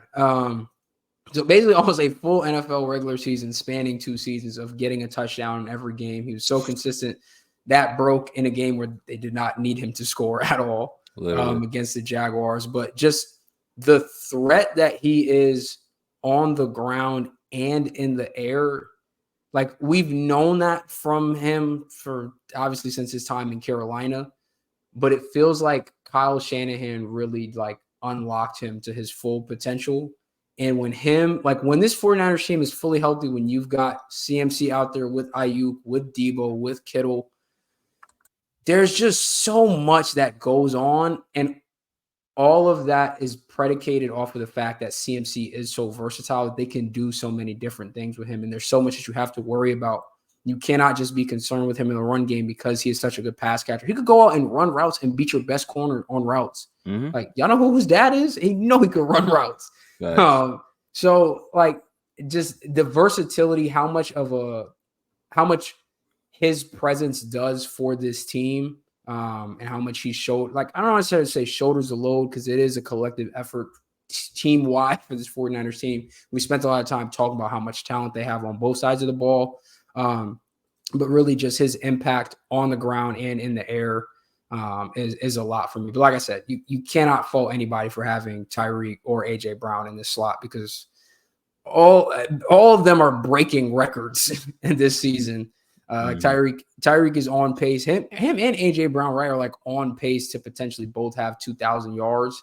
AJ is like only maybe like 50 some yards behind Tyreek. I can look it up now, but like he was not far behind in like receiving yards. All right, and I think he had set the record for most 150-yard games consecutively. It was like 6 weeks or something like that. 125. It was 125. Okay, yeah. Yeah, he's literally 70 yards behind Tyreek. So they both he's at 1,005. Tyreek's at 1,076. Right. And it's funny because it's like Tyreek's is so much of like get him the ball in space and go and like find different ways to get him. AJ Brown is like, I'm about to run a big boy post. Jalen Gunn, throw me the ball. I don't care. Him. I don't care who's here. I'm catching the ball, bro. Completely different ways to get to almost the same amount of receiving yards. Yeah, it's crazy. But yeah, any of those options are fair points. I just would lean CMC right now. That's absolutely fair. Cannot, like I said, cannot go wrong with any one of those guys. Going on a depoy. This one hurts me, man, because I try to be as unbiased as possible. But if I had to pick someone season ended today, for me it'd be Myles Garrett. Just because I mean the stats are there, and honestly, I know the stats are there, but I'm not looking at the stats. If you just watch the games, the impact that he has on the game, it is ridiculous, bro. Like the Colts game where I believe he had a couple sacks, had a forced fumble, blocked a field goal. He like bro, he's literally all over the field, and like the impact is felt. You can clearly see it, and the fact that he's manning or like leading the charge for like one of the best defenses. At one point, I believe a couple weeks ago, it was like one of the best defenses in the past like 50 years. It was like some wild stat, but like they were first in absolutely everything. Like the defense was insane, still is insane, even though they've given up, some big games. Still insane defense. And the fact that he's leading the charge, like I feel like he has to be the depoy right now. But then I had to throw my man TJ Watt in there. Like, come on, man. Like he's still doing his thing. I'm gonna say the numbers are still there. Like it's not like he's far behind. Like, bro, he's still there. The numbers are there. Our defense is playing solid. Not as good as the Browns, but still, like there's games where TJ Watt is like winning us the game. Like by himself, like carrying us to a victory. Even against the Browns, that game against the Browns, there's a lot of plays TJ Watt made that just like impacted the game so much. So to me, I'd lean Myles Garrett just because the defense as a whole is a little bit better, but TJ Watt's right there. Yeah, I honestly have Myles Garrett as well, for a lot of those same reasons. Like what really gets it for me, and like it's nothing to take away from TJ Watt, Myles Garrett's versatility to rush from any spot across the defensive line. Like obviously the clip that went viral of him of sitting here like doing dribble moves before the play starts, but he's head up over the center, Mm-hmm. like, and also being dominant off the edge. Like, again, we just talked about how it's difficult to do to have quarterback pressures from an interior line perspective. So much of that goes to those edge rushing guys to be able to go and line up head up over the center as a nose or in a 2 tech, 3 tech, whatever. I mean, 2 eye or 3 tech, and be able to get those kind of pressures, get sacks. We talked about the forced fumbles. You talked about the blocked field goal. Like, he is on another level defensively this year, and he's leading one of the best defensive units. So I tip my cap there again. TJ Watt is definitely like a valid answer and could be deserving of the award, but right now I have to give the edge to Myles Garrett too. Yeah, 100%. And you know what's funny? Completely side note. I want to see Max Crosby on a good defense. So I feel like every I do time I watch too. Raiders games, he's like the only He's person there that wreaking havoc, bro. just destroying everything. But it's like everything, literally everything else around him sucks. Like Yeah. thing. But he's just the one guy that's just like going crazy. So I would love to see him on like a really good defense.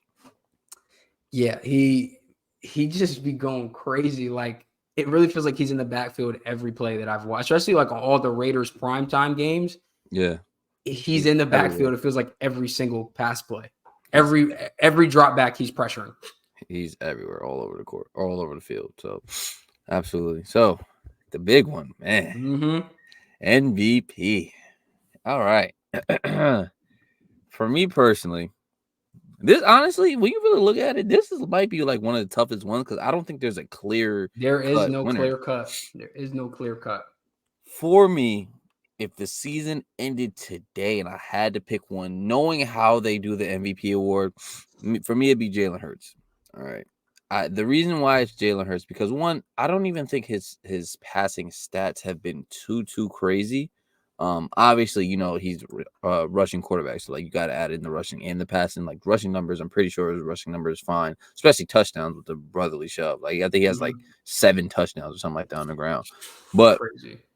the fact that they're winning, have the best record in the NFL. I believe they're 8-1.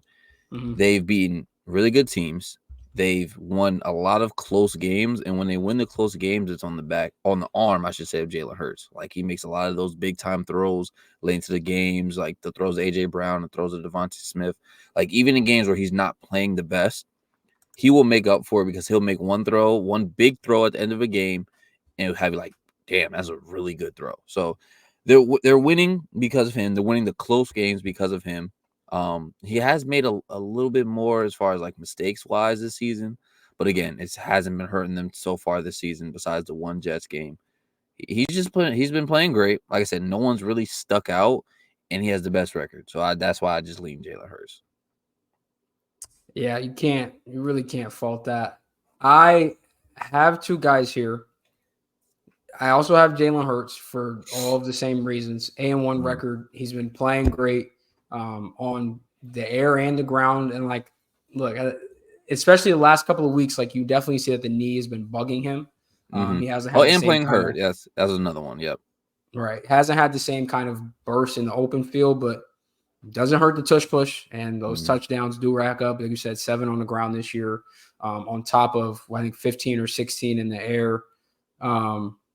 He's facilitating what is looking like a generational season from A.J. Brown.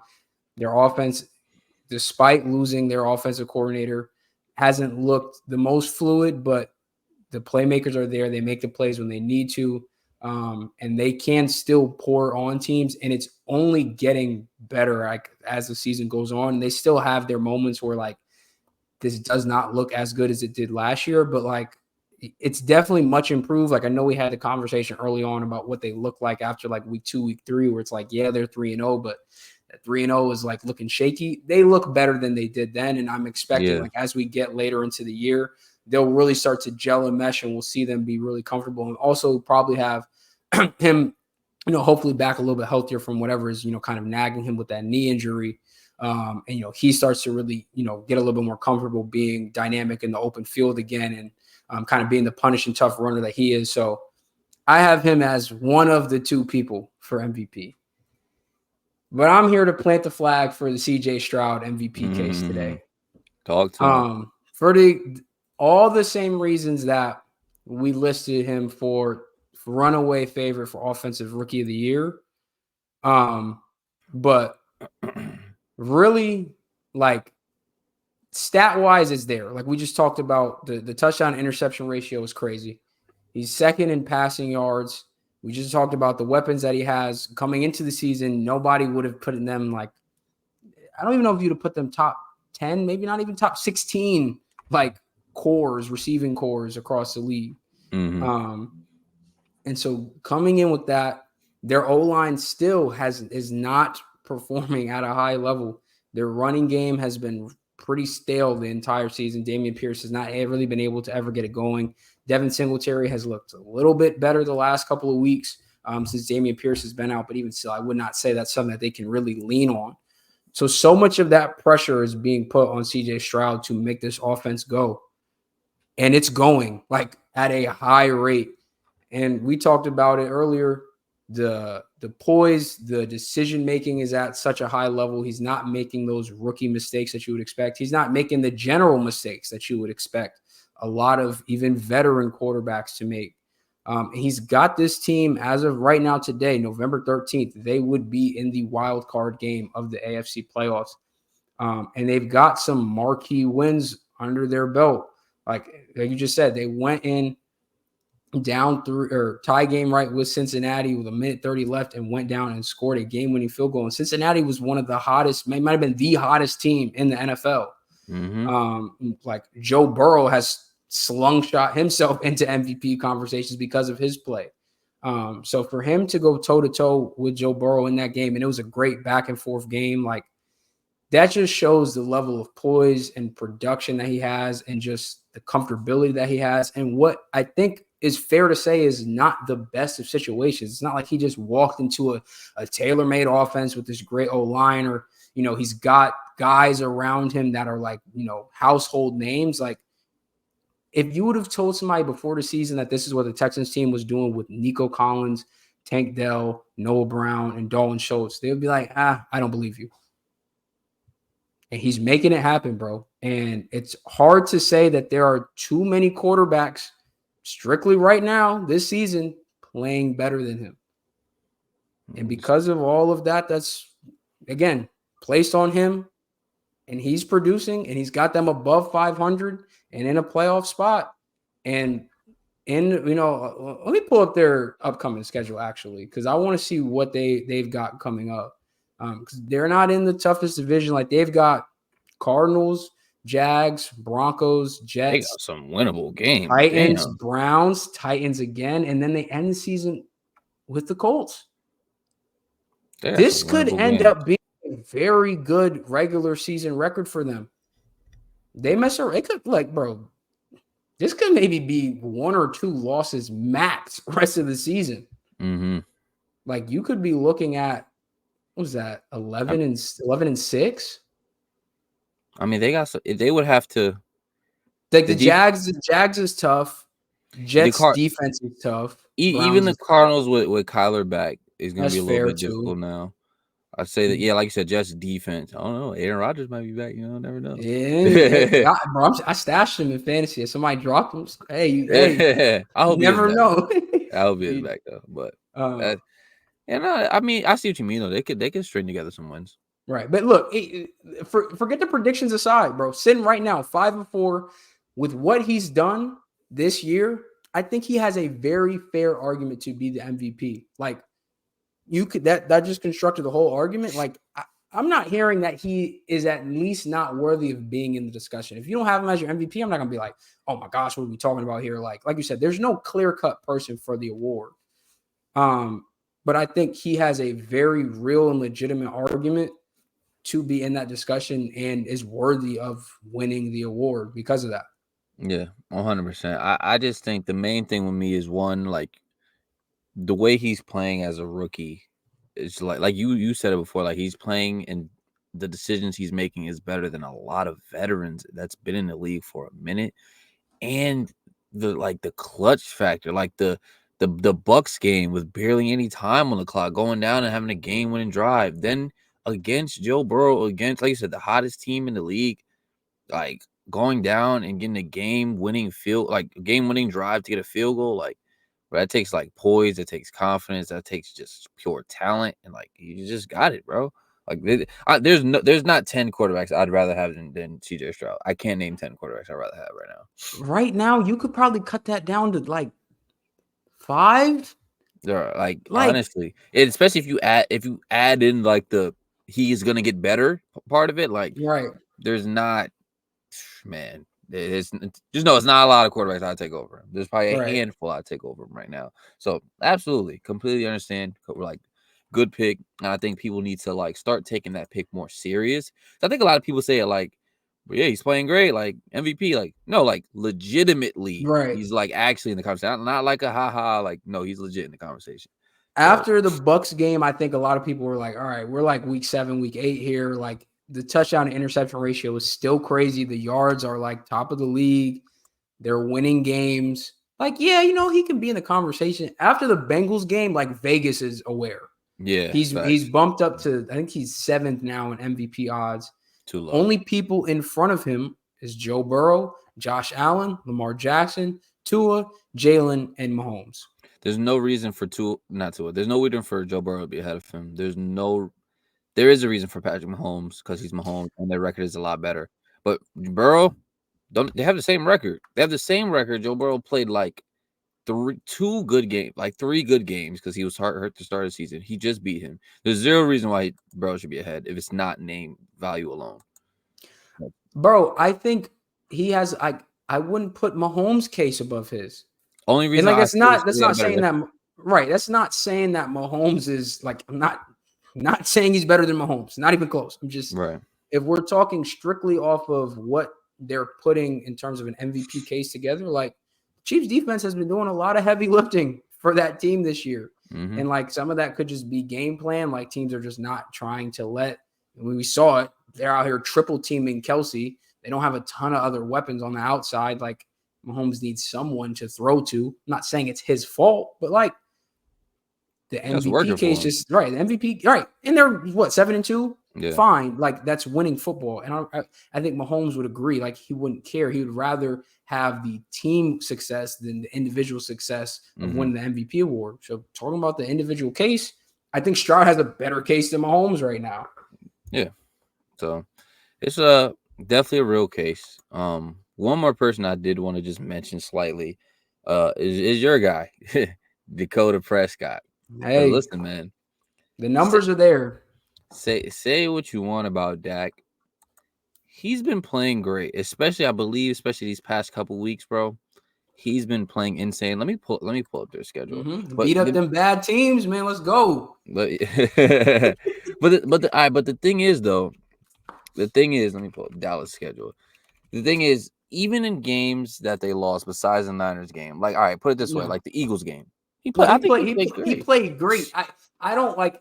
I saw people immediately try to go and pin that loss on Dak, and I'm like, there's no way we're watching the same game, bro. No Nah. way we're watching the same game. Mm-mm. Dak made so many plays in that game for us to even be in that position. That's the Dak Prescott that I know he can be consistently and can bring this team to places that it hasn't been in a very long time. Mm-hmm. Like that is the Dak Prescott that can be. So he definitely has been much improved.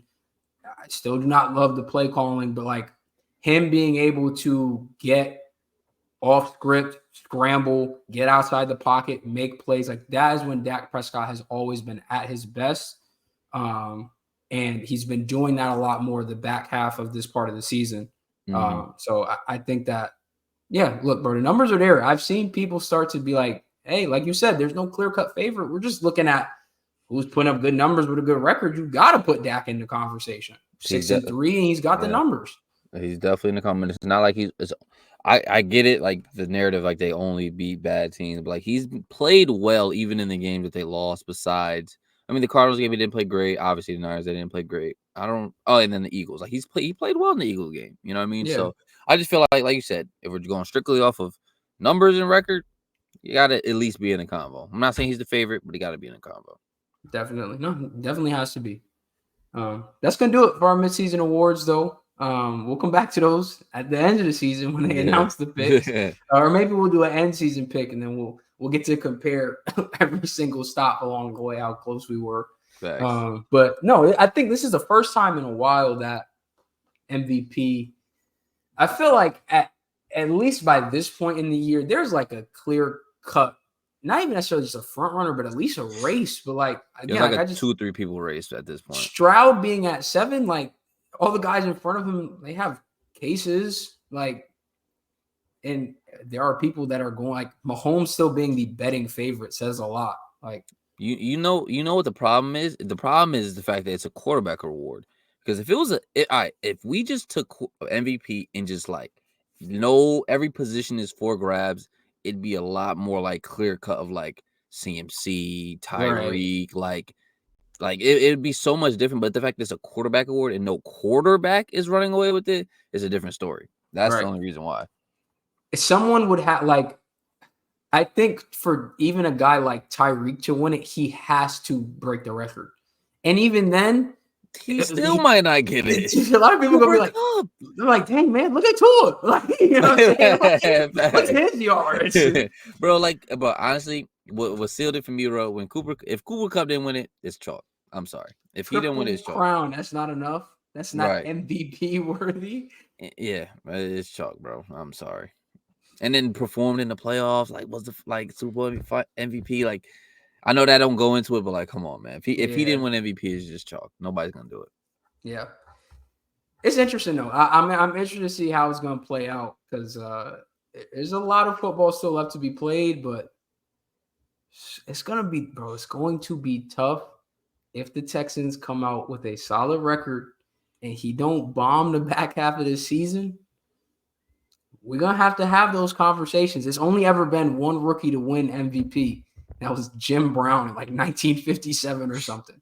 Before they put the color in the TV. Facts. So if he was able to come in and win MVP as a rookie, like there's not even a NBA comparison to that. Like the closest thing is like what Tim Duncan made the All-Star game as a rookie. Like Grant Hill did the same thing. Yeah, but like even that type of stuff does not happen. Yeah. I don't even compare. MVP as a rookie is crazy because like you don't even have the narrative on your side. Like your base is like offensive rookie of the year. For you to break that barrier is just crazy, insane. So I'm excited, bro. I'm excited. And with that, let's just get right into the rapid recap for Week 10. As always, we're gonna cue up the music. They already know if y'all been listening. Give us a second. The mics might cut out. They're gonna come back. Let me pull the banners up, starting with Thursday night football. This game was disgusting. I can't wait to talk about this, bro. Bro, I ain't gonna lie. I didn't watch this. I ain't watch this game. I ain't watch it live, but even what I saw, I don't need to see another snap. The Panthers could shut the season down. They could just forfeit the rest of the games, to be honest with you. They're so chalk, bro. But I will say though, people do kind of need to calm down on Bryce Young. They do need to, because like, bro, please, I'm begging y'all, go watch any game. Pick a game. Go look at the all 22 cut up. Pause it when Bryce Young is at the top of his drop back. Tell me who he should throw to. Any play, you could pick him at random, bro. Nobody is open. Look at the routes.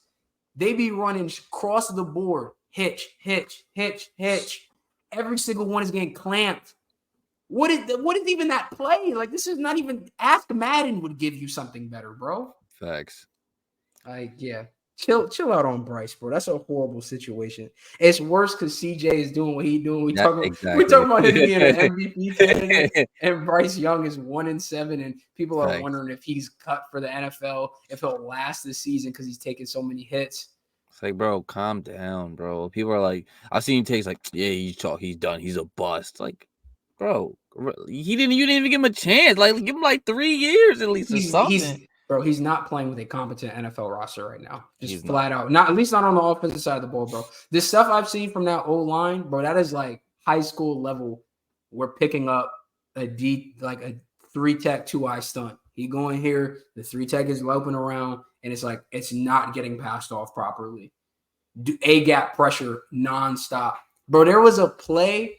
He was halfway through his drop back. How the center, left guard, and right tackle all get beat. Like all 3 Colts players are behind them.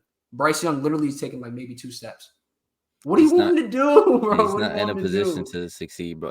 And that along with him being a rookie is just not helping, bro. Just Yeah, relax. Just relax, please. it's too much to overcome, Just bro. wait for them to get T. Higgins in the offseason. Wait for them to, you know what I'm saying? Draft Hey, a couple people, draft some receivers, draft all some O right. linemen. Let my man Hey, get bro, some you know time. who they should trade for, bro? DJ Moore, bro. Good. I mean, Bro, he might fit there, bro. all Oh right, my could God, you he might fit imagine there. DJ Moore in a Panthers uni? Bro, see, I was thinking the same thing when we were talking about Mahomes, how the numbers wasn't there. I'm like, bro, they need like a Tyreek Hill or Tyreek something, Hill. bro. Bro, you imagine that Mahomes and Reek?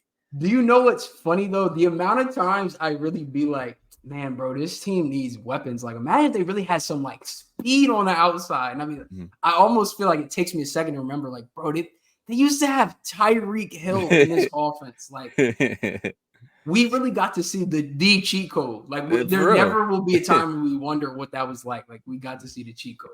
Facts. And it was insane. It was Crazy. ridiculous, bro. 2 Super Bowls. Or, well, I guess actually only one. But, Oh, yeah, one with him, yeah. all right. But, hey, that was special. That was special. Facts. Let's get the music set up. Let's get into this rapid recap.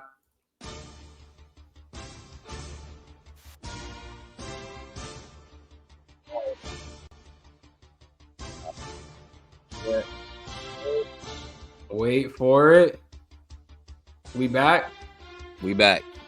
Oh, okay. You got it on cue. We back, baby. We back. All right. Let me get the audio levels right. Set it to loop. And we're going to go ahead and get right into it. This is our NFL Week 10 rapid recap, starting out with Thursday Night Football. Sloppy game in this one. Bears 16, Panthers 13. And the Bears do own the Panthers' first-round pick, so their chances of getting the number 1 pick just went up that much more after this game.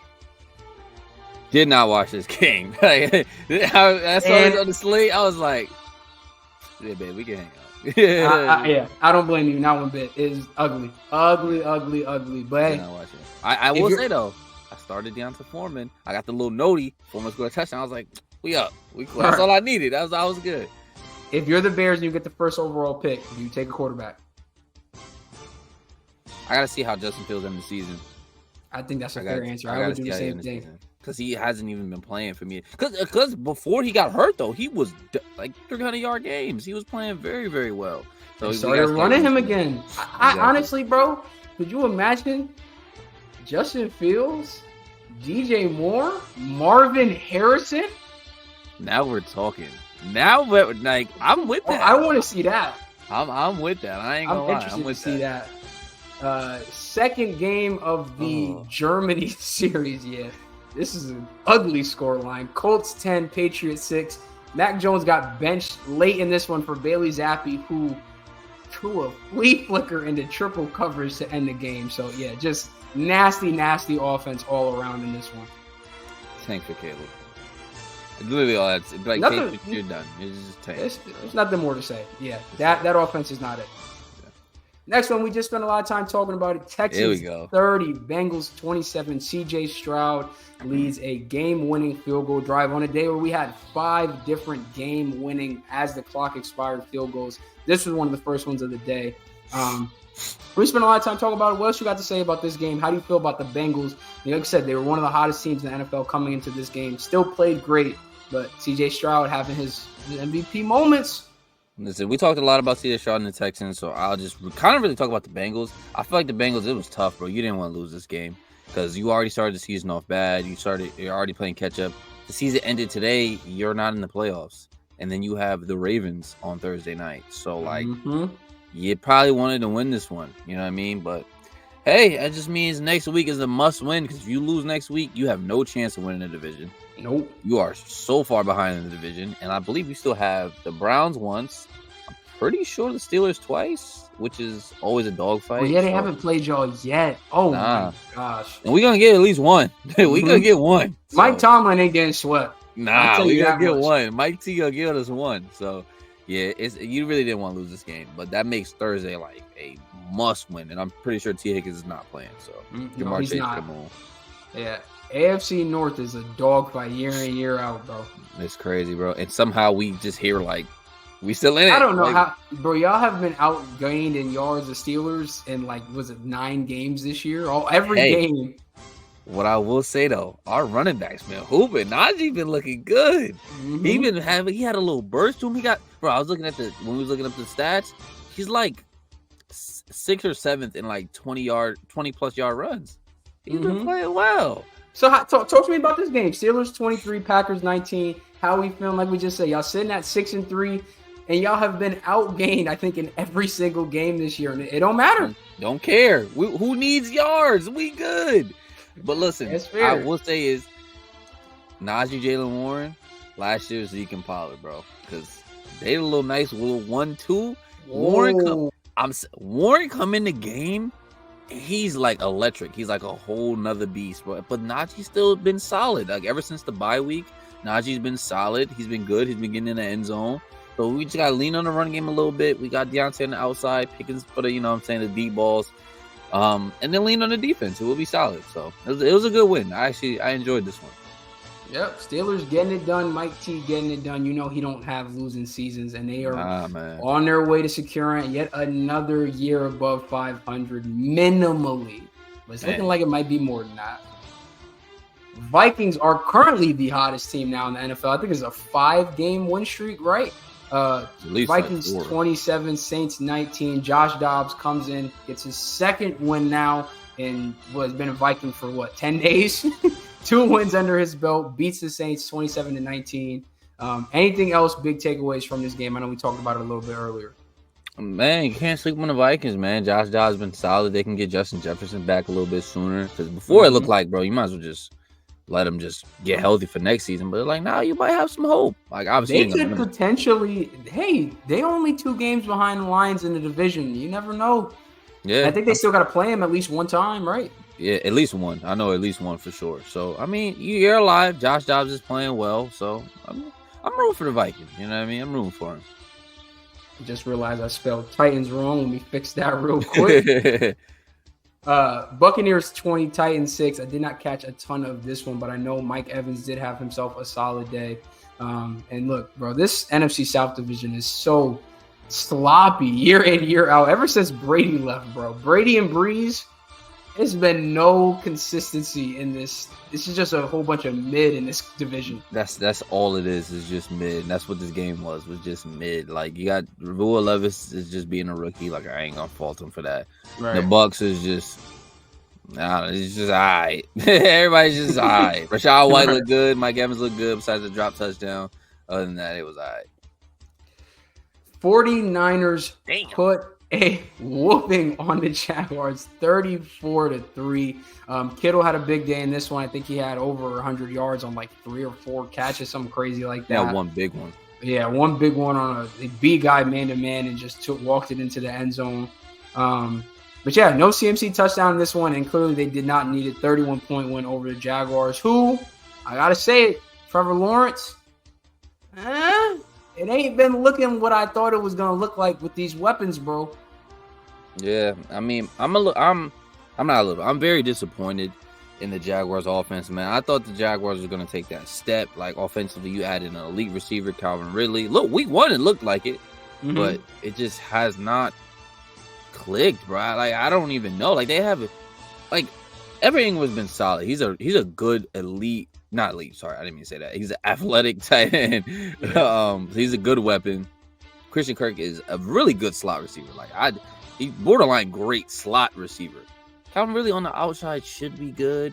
Like, Trevor Lawrence should be elite. ETN has been great. Like, the offense should be nice. I don't know what it is. Not even just this game. Like, even the games they're winning, I don't know what it is, bro. So, I mean, other than that, though, 49ers potentially are back. You know, they're healthy now. They could really chalk up all the losses to, like, you know, health if they really wanted to use that excuse. Yeah. So, good win for them. Definitely. Game the Ravens should not have lost. They were up 24-9 and end up losing 33-31 against the Browns. Another one of those game-winning field goals. Like I said, bro, it's AFC North year in, year out. Just an absolute bloodbath. These teams, every time they play each other, it's never a dull game, never a dull moment, and we have another one here. It's just this Browns team is gritty. gritty. They find ways because Deshaun, every single game looks real suspicious, bro. Man, it'd be great if they had a quarterback. I know, right? It's crazy. Be sick. But Ravens, man, they really should not have blown this game, bro. Like, they were in control. They looked like they were about to rout the Browns. Like, yep. Bro, I literally texted the group chat like mid-game. I was like, bro, the Ravens are the best team in the league. And then they pulled this. And I'm like, bro, come on, bro. But, yeah, I mean, it is what it is. A bad loss for them. Definitely one they should not have lost at home. I just realized they were at home. With all that momentum, they should not have lost this game. So, not a bad loss for them. And I guess it's not really a must-win for them on Thursday against the Bengals. But it's like both of them coming off a loss. Like, Thursday's going to be a bloodbath, bro. It is. On a short week, Thursday night football games already be ugly as is, bro. Bro, this might be like You put the AFC North on Thursday and both teams just came off a loss? This might be like a 17-14. Like, you might be overshooting. I'm thinking more like a 10-7. It might be the defensive battle. 6-3. But with two like good defenses too, it might be a slow one. Definitely. Next one we got here: Cardinals 25, Falcons 23. Kyler Murray comes in, makes his season debut, and makes a lot of plays with his legs in this one. Looked good, looked mobile early, which is definitely good to see. And I think he'll only get better with his confidence as that grows. But hey, Arthur Smith again, losing to a quarterback that just took first-team reps in practice that week. Yeah, Arthur Smith needs to be fired. But other than that, though, moving forward, I know the Cardinals' schedule or like their record is going to be like bad, but this is not going to be a team that you could just like pencil in a dub anymore. Like, I feel like, they're getting the weapons back. They're getting Kyler healthy, getting James Conner back. They're going to be a solid, tough out. Like, if you're going to lose, if you're going to beat them, it's going to be tough. It's not just going to be like, walk all over them. I mean, honestly, to be fair, when Josh Dobbs was there, it wasn't an easy game. So, yeah, this is not a team you can overlook. Lions, another one. Well, I guess the Cardinals were too, but Lions, another one of the game-winning field goals. Walk it off with a 41-38 win over the Chargers. I'm going to turn the floor over to you. Talk to me again about why this isn't Justin Herbert's fault, because a lot of people still want to blame it on him. But hey, bro, if 38 points ain't enough to win a National Football League, it sounds like there's a different problem. That's what I'm saying, bro. There's no way you can blame the QB. He put up 38 points. And you're telling me it's going to be his fault? Like, what are we doing here, bro? We got a defensive head coach. We got all these stars on defense. I'm only calling them stars because they get paid a lot. And they got names. They don't got stars, bro. That's all names. It is. Bro, it's just names, bro. They have no production. Except for Derwin. Derwin still get busy, but he gives. I don't know if you noticed. Like, I feel like every single game he gets like an unnecessary roughness penalty or like does like a stupid penalty. But I feel like I noticed it every single game. I think the announcers said it. He's an aggressive player. It happens. Yeah. So, he the only one that's still like, he been solid. But other than that, bro, you give 41 points, bro, you're not gonna win that game most times. And I know that the Lions' offense is nice, but the Chargers' defense is Swiss cheese, bro. Bro, that rushing defense is they couldn't stop. Bro, you get a good. I don't know, bro. I feel like there was a screenshot someone took. It was, I think, 3rd and 2, and the entire defensive line was 1 yard behind the first down marker. No way the whole D line giving up 3 yards.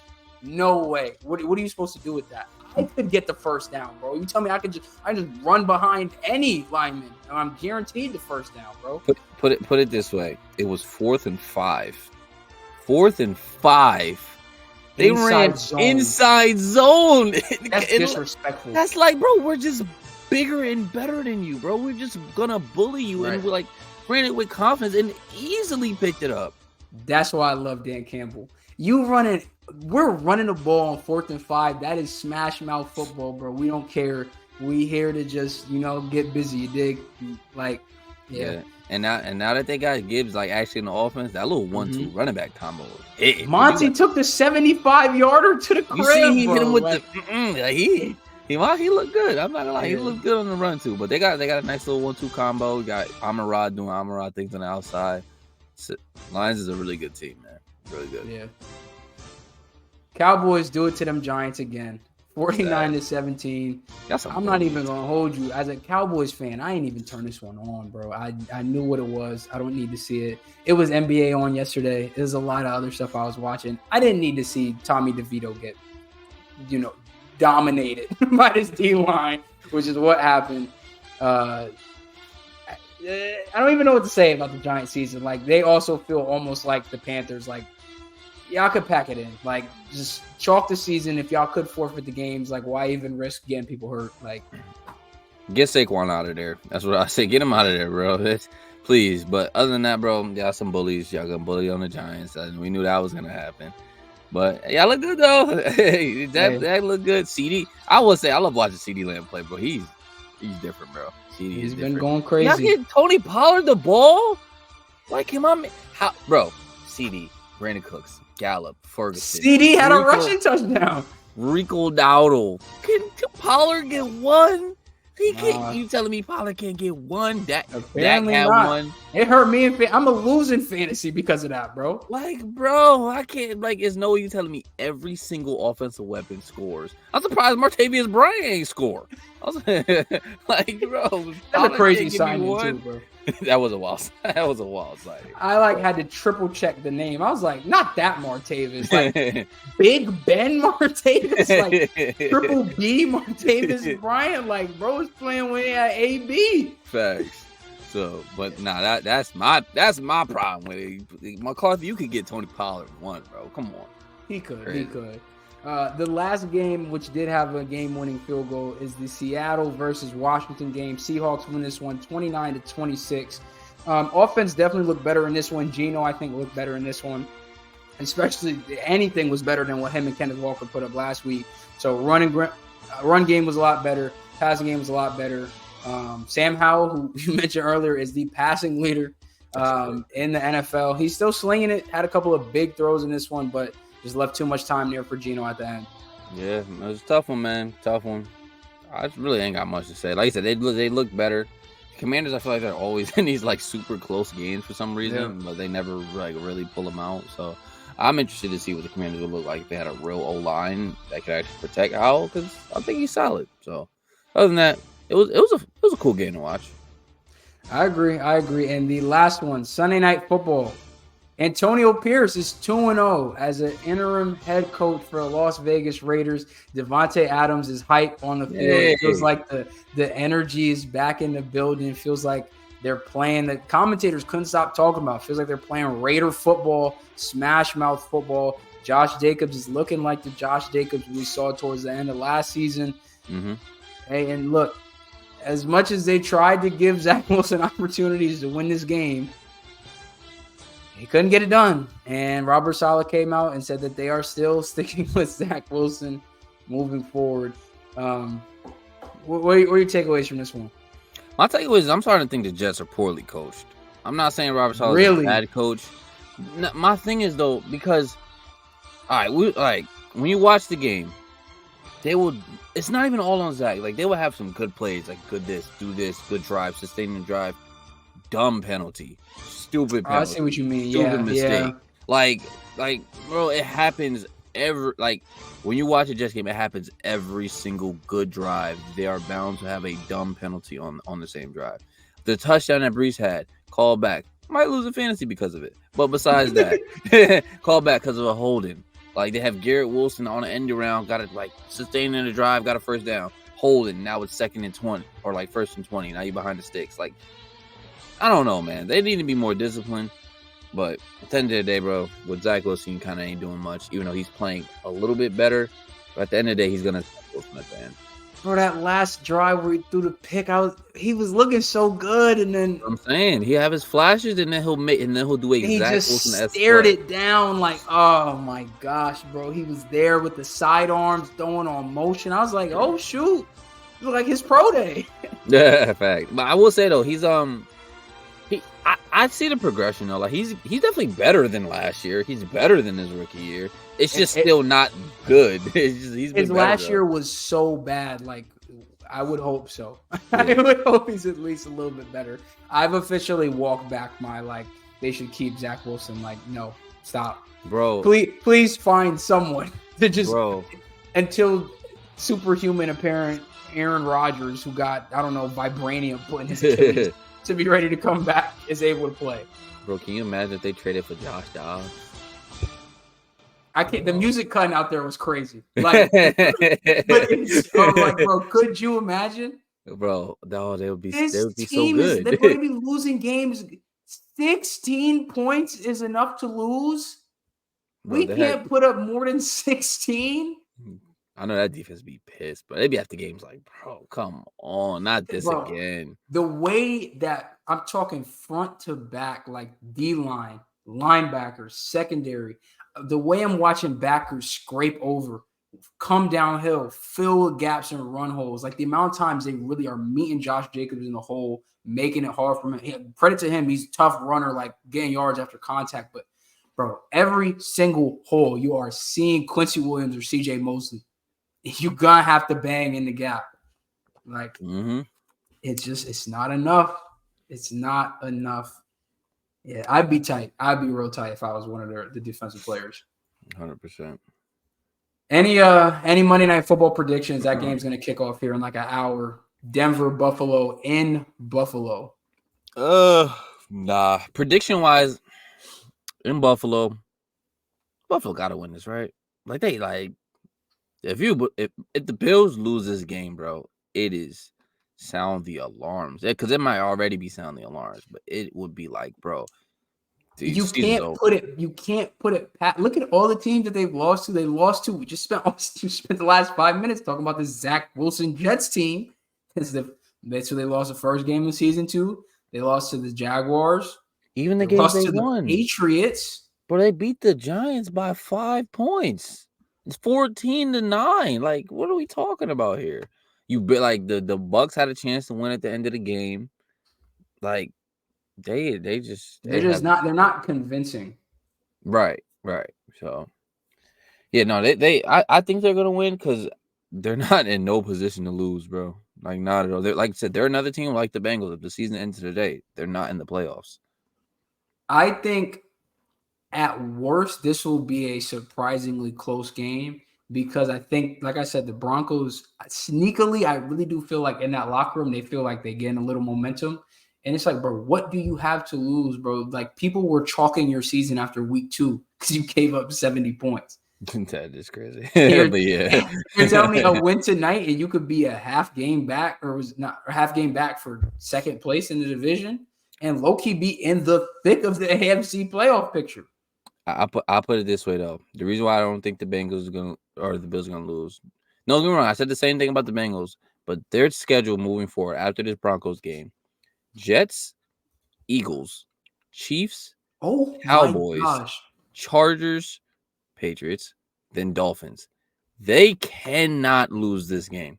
No, this is a must win. You have to secure this in the bucket. At home, they lose this game, they're done. I'll put it that way. They lose this game, they're done. Yeah, absolutely finished. So because then they're like 2 games behind Miami, for first place in the AFC East. It'd be tougher to win the division, like with the Eagles, just the stretch of alone of the Eagles, Chiefs, and Cowboys is crazy. That's crazy, yeah.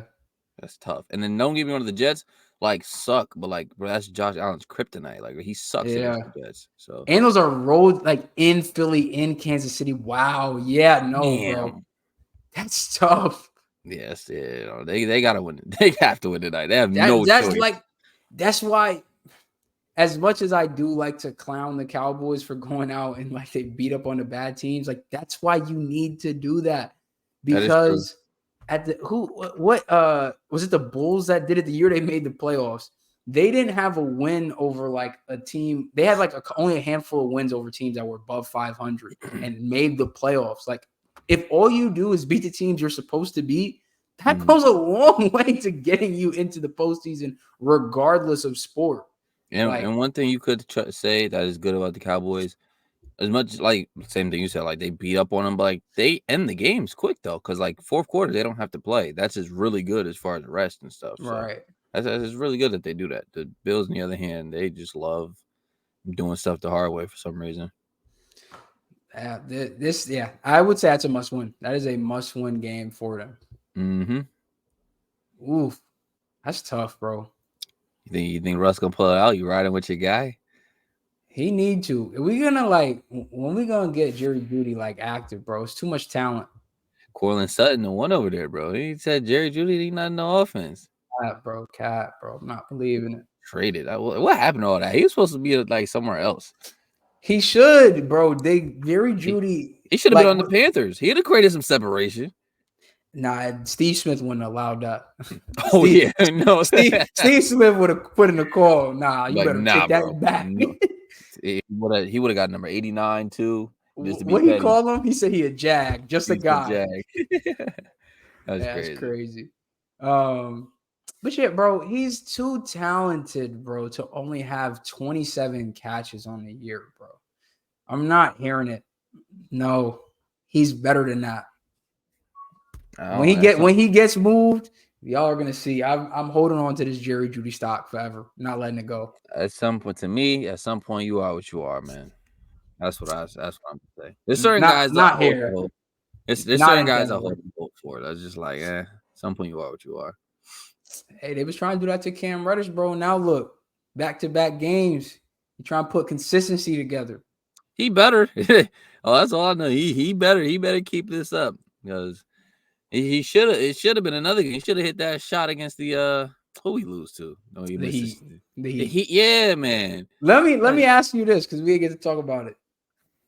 Because I saw people after the game really be like, "Man, bro, LeBron, you got to take that shot." Come on, can we say that he don't got to take that shot because he's trying to go up on Jimmy and Bam? Don't get me wrong, right?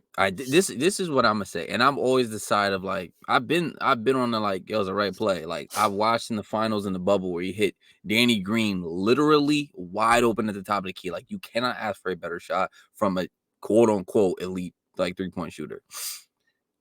But like, bro, sometimes, bro, I just be like, bro, call a shot for you, call a play for you, bro. Like, don't get me wrong. Is it the right play? Absolutely. Is it a good shot? Absolutely. Should he make it? Absolutely. Bro, I want Bron to shoot the shot. Like, I don't want Cam Reddish to shoot the shot at the end of the game, bro. I want my best player to shoot the shot.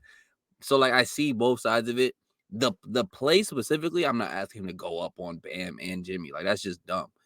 Would I rather you call another play that allows you to take the shot? Yes, absolutely. That's what I'm gonna say.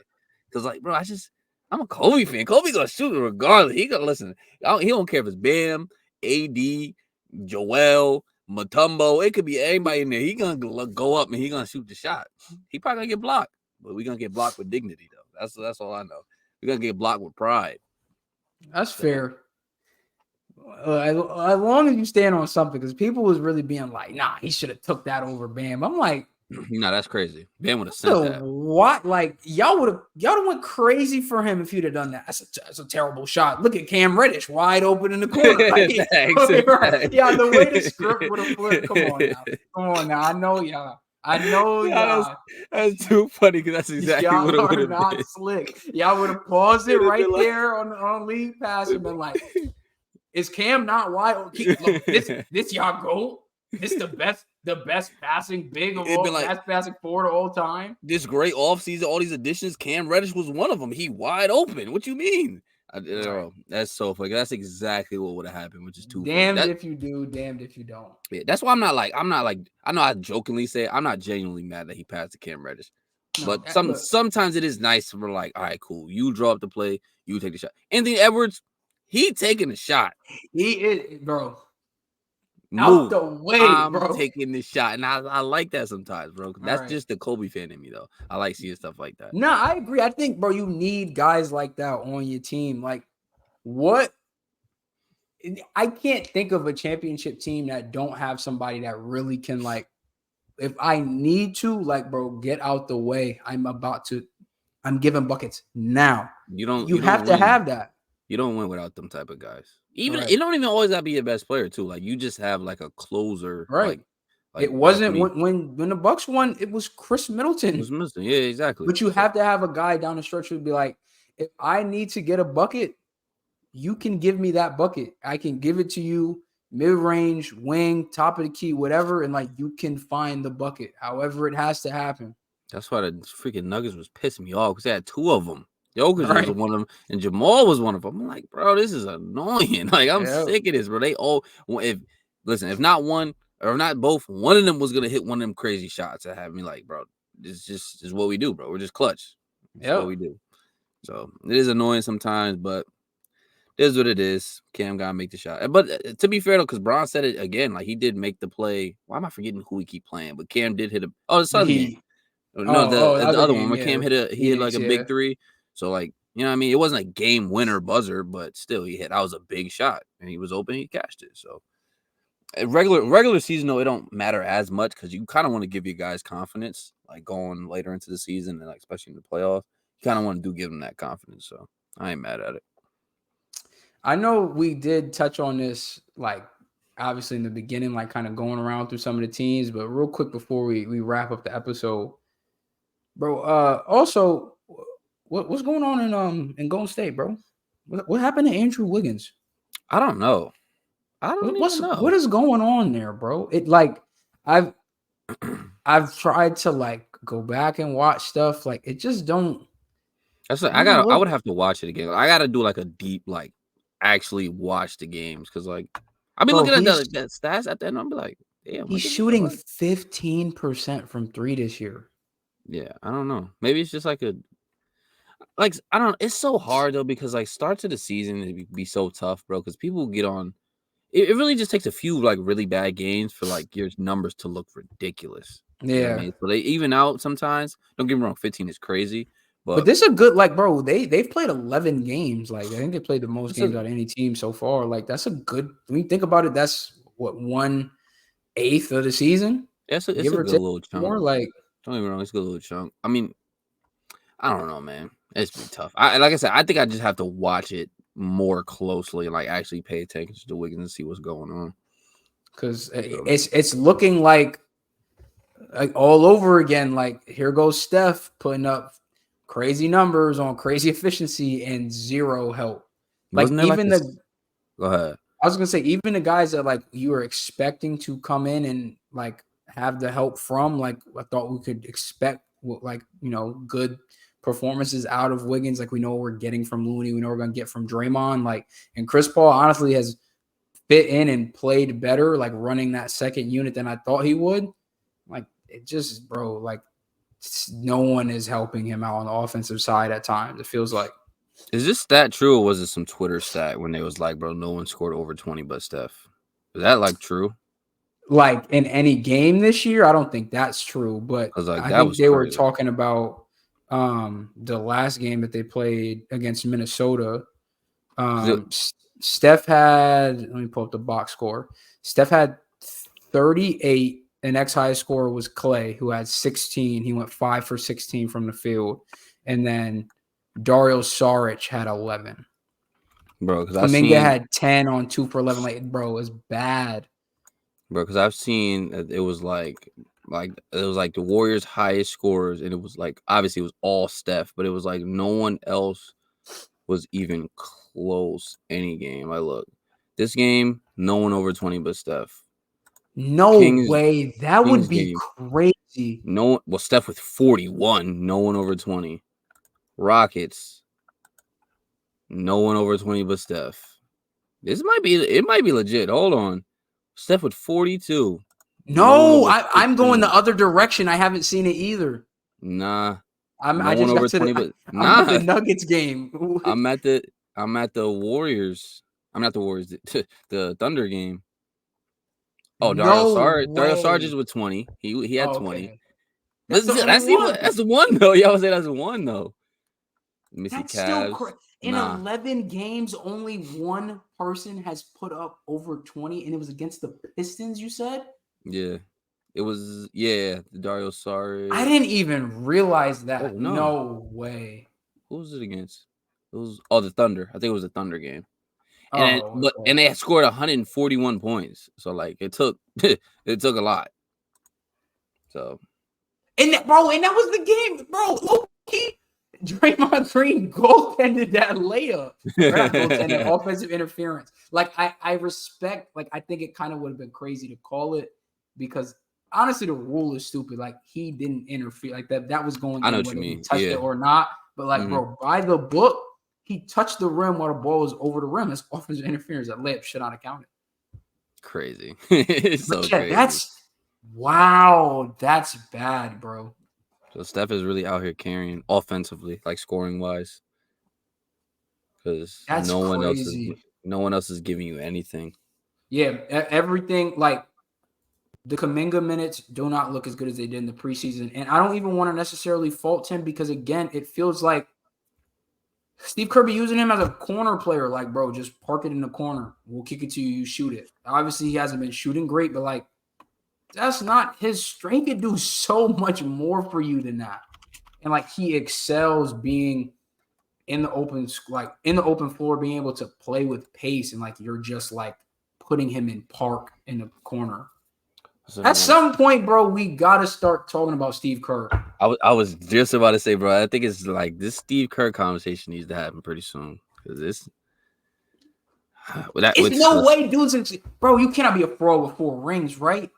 Like, I mean, if you have KD, Steph, and Clay and Draymond for 2 of them, then you know what I mean. I don't know, because like all right, at some point, like you could be a good coach with and have great talent and win rings. Like, if your talent is just like crazy, but the better coaches that we've seen, even when the talent is not like overwhelmingly great, are still good coaches. You know what I mean? But yeah, so I don't know. I'm not saying he's a absolute bum, but it's not. It might not be this like, oh my god, guru of a coach that people think he is. yeah. I don't know if he should have. I mean, like, resume wise, yeah, he got a top 15 resume, but like X's and O's coaching, like, and some of it again, it's tough because, like you said, he did have Steph, KD, Clay, Draymond. Walked even before that, he walked into a perfectly built situation from Mark Mark Jackson did Jackson. that. Mark Jackson did. He started that, bro. He gave him they say all the time he gave him the confidence to go. He been saying that they was the best shooting backcourt ever, and then Steve Kerr came in there and was like, "Let's go small," and then it just worked out. And still be trying to do that, bro. And it shows teams be coming out and bullying them because your biggest player is Looney, and like Looney is not an intimidating offensive presence and is not this great rim protector either. Like you're lacking what every team needs. Like this is not something you can like get away with. You gotta have it.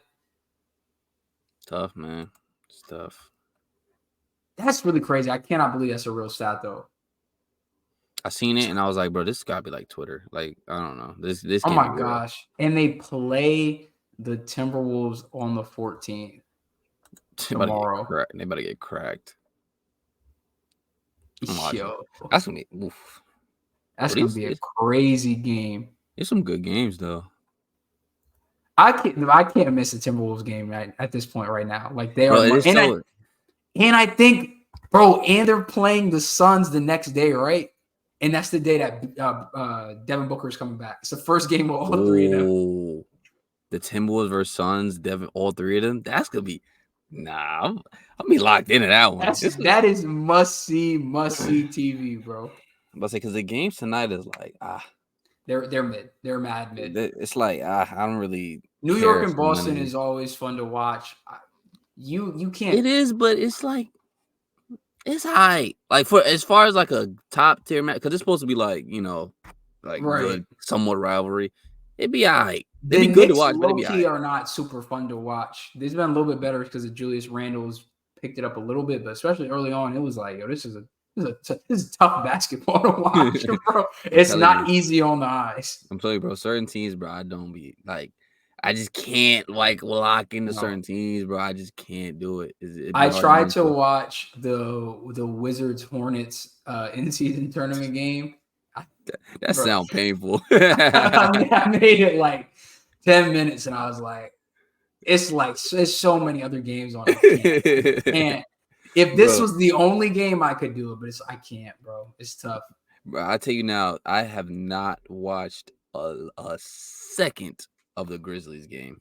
I have not seen. I haven't seen a I've caught a highlight. couple, but it's another tough watch, and it's just like y'all don't have the people. I Literally don't got the y'all guys. are Like, how y'all does are somebody want to playing play? guys that have no business being on the floor right now, bro. Don't get me wrong. It could be Ja and 4 bums. I'd watch it just because, like, he might do something crazy. Right. I don't like watching Desmond Bain short arms, just that ugly jumper. I just can't do it. I'm sorry, I can't do it. Yeah. Not as a league guy. As like a, you know what I'm saying, a piece for sure. He be hooping. As a league Yeah. guy, I'm straight.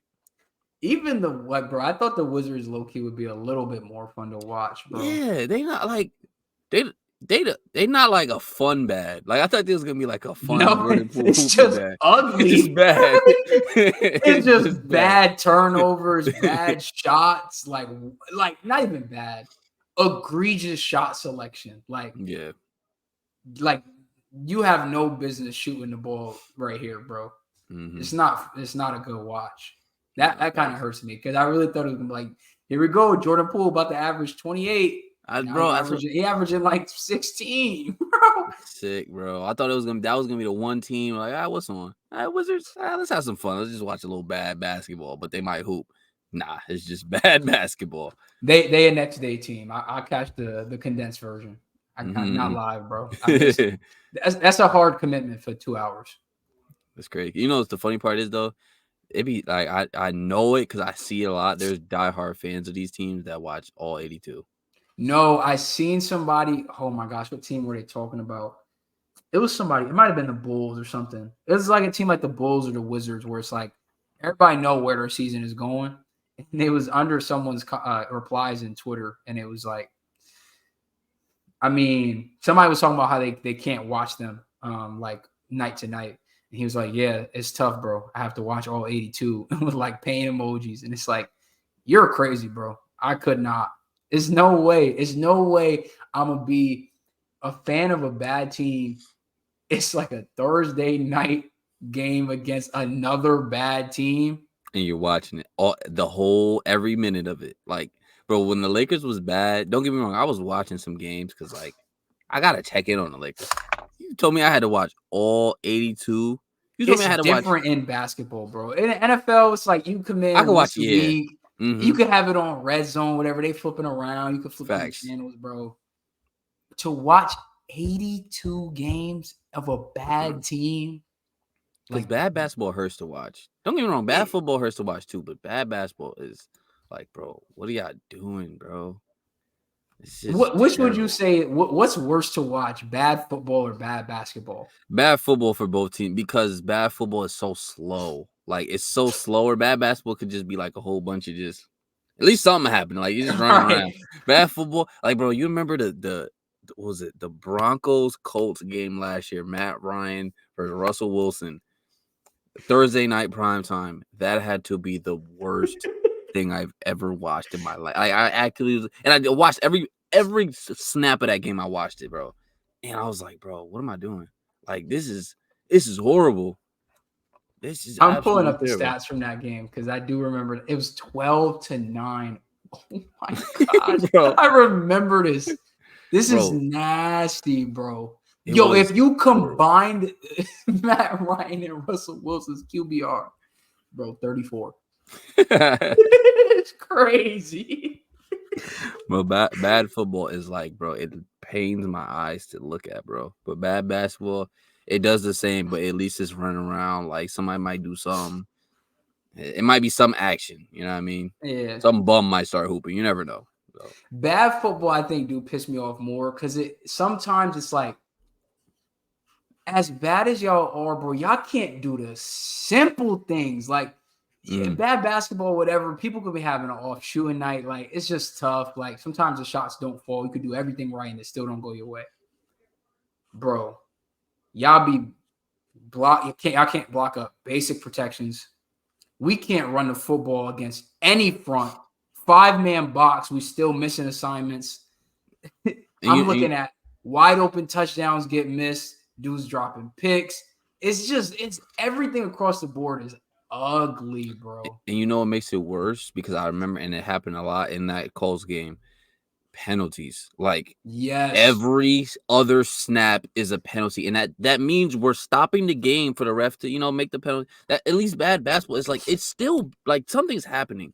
Penalties is like, bro, the game is literally stopped. Like I'm not watching anything. Yeah. Like, and it's just penalty. It sucks, bro. Absolutely Yeah. sucks.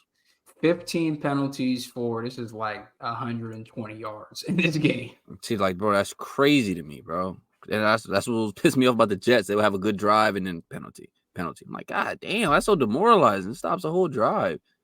Melvin Gordon was the leading rusher for the Denver. Wow. Wow, wow, wow. How That far we've was come. that was so It's sick, bro. it's still weird to click on his picture and see him being a Raven. Like the running back fall off is crazy. Like Chargers, Chargers, Chargers, Chargers, Chargers. 3 years in Denver. It's like the weight of his yards, like, bam, like off a cliff, bro. Crazy. Dang, that's tough. I can't wait for these games tomorrow. These games gonna be some good ass games. The in-season tournament tomorrow.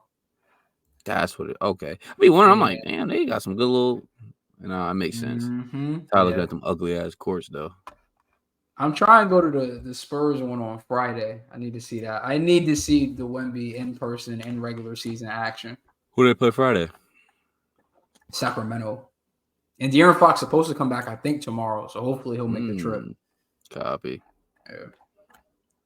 But with that, that is going to wrap up this episode of the Off the Glass podcast. I got a little additional after show NBA talk that was not scheduled, but it was flowing. If you made it, first of all the way through this part of the podcast, we appreciate you as always. Be sure to like, comment, subscribe to the YouTube channel. If you're on YouTube, go over to the audio platforms. Follow the show, pre-download the show, 5-star rating. If you're listening to us on the audio platform, go ahead and pause it. Plug the YouTube on your phone.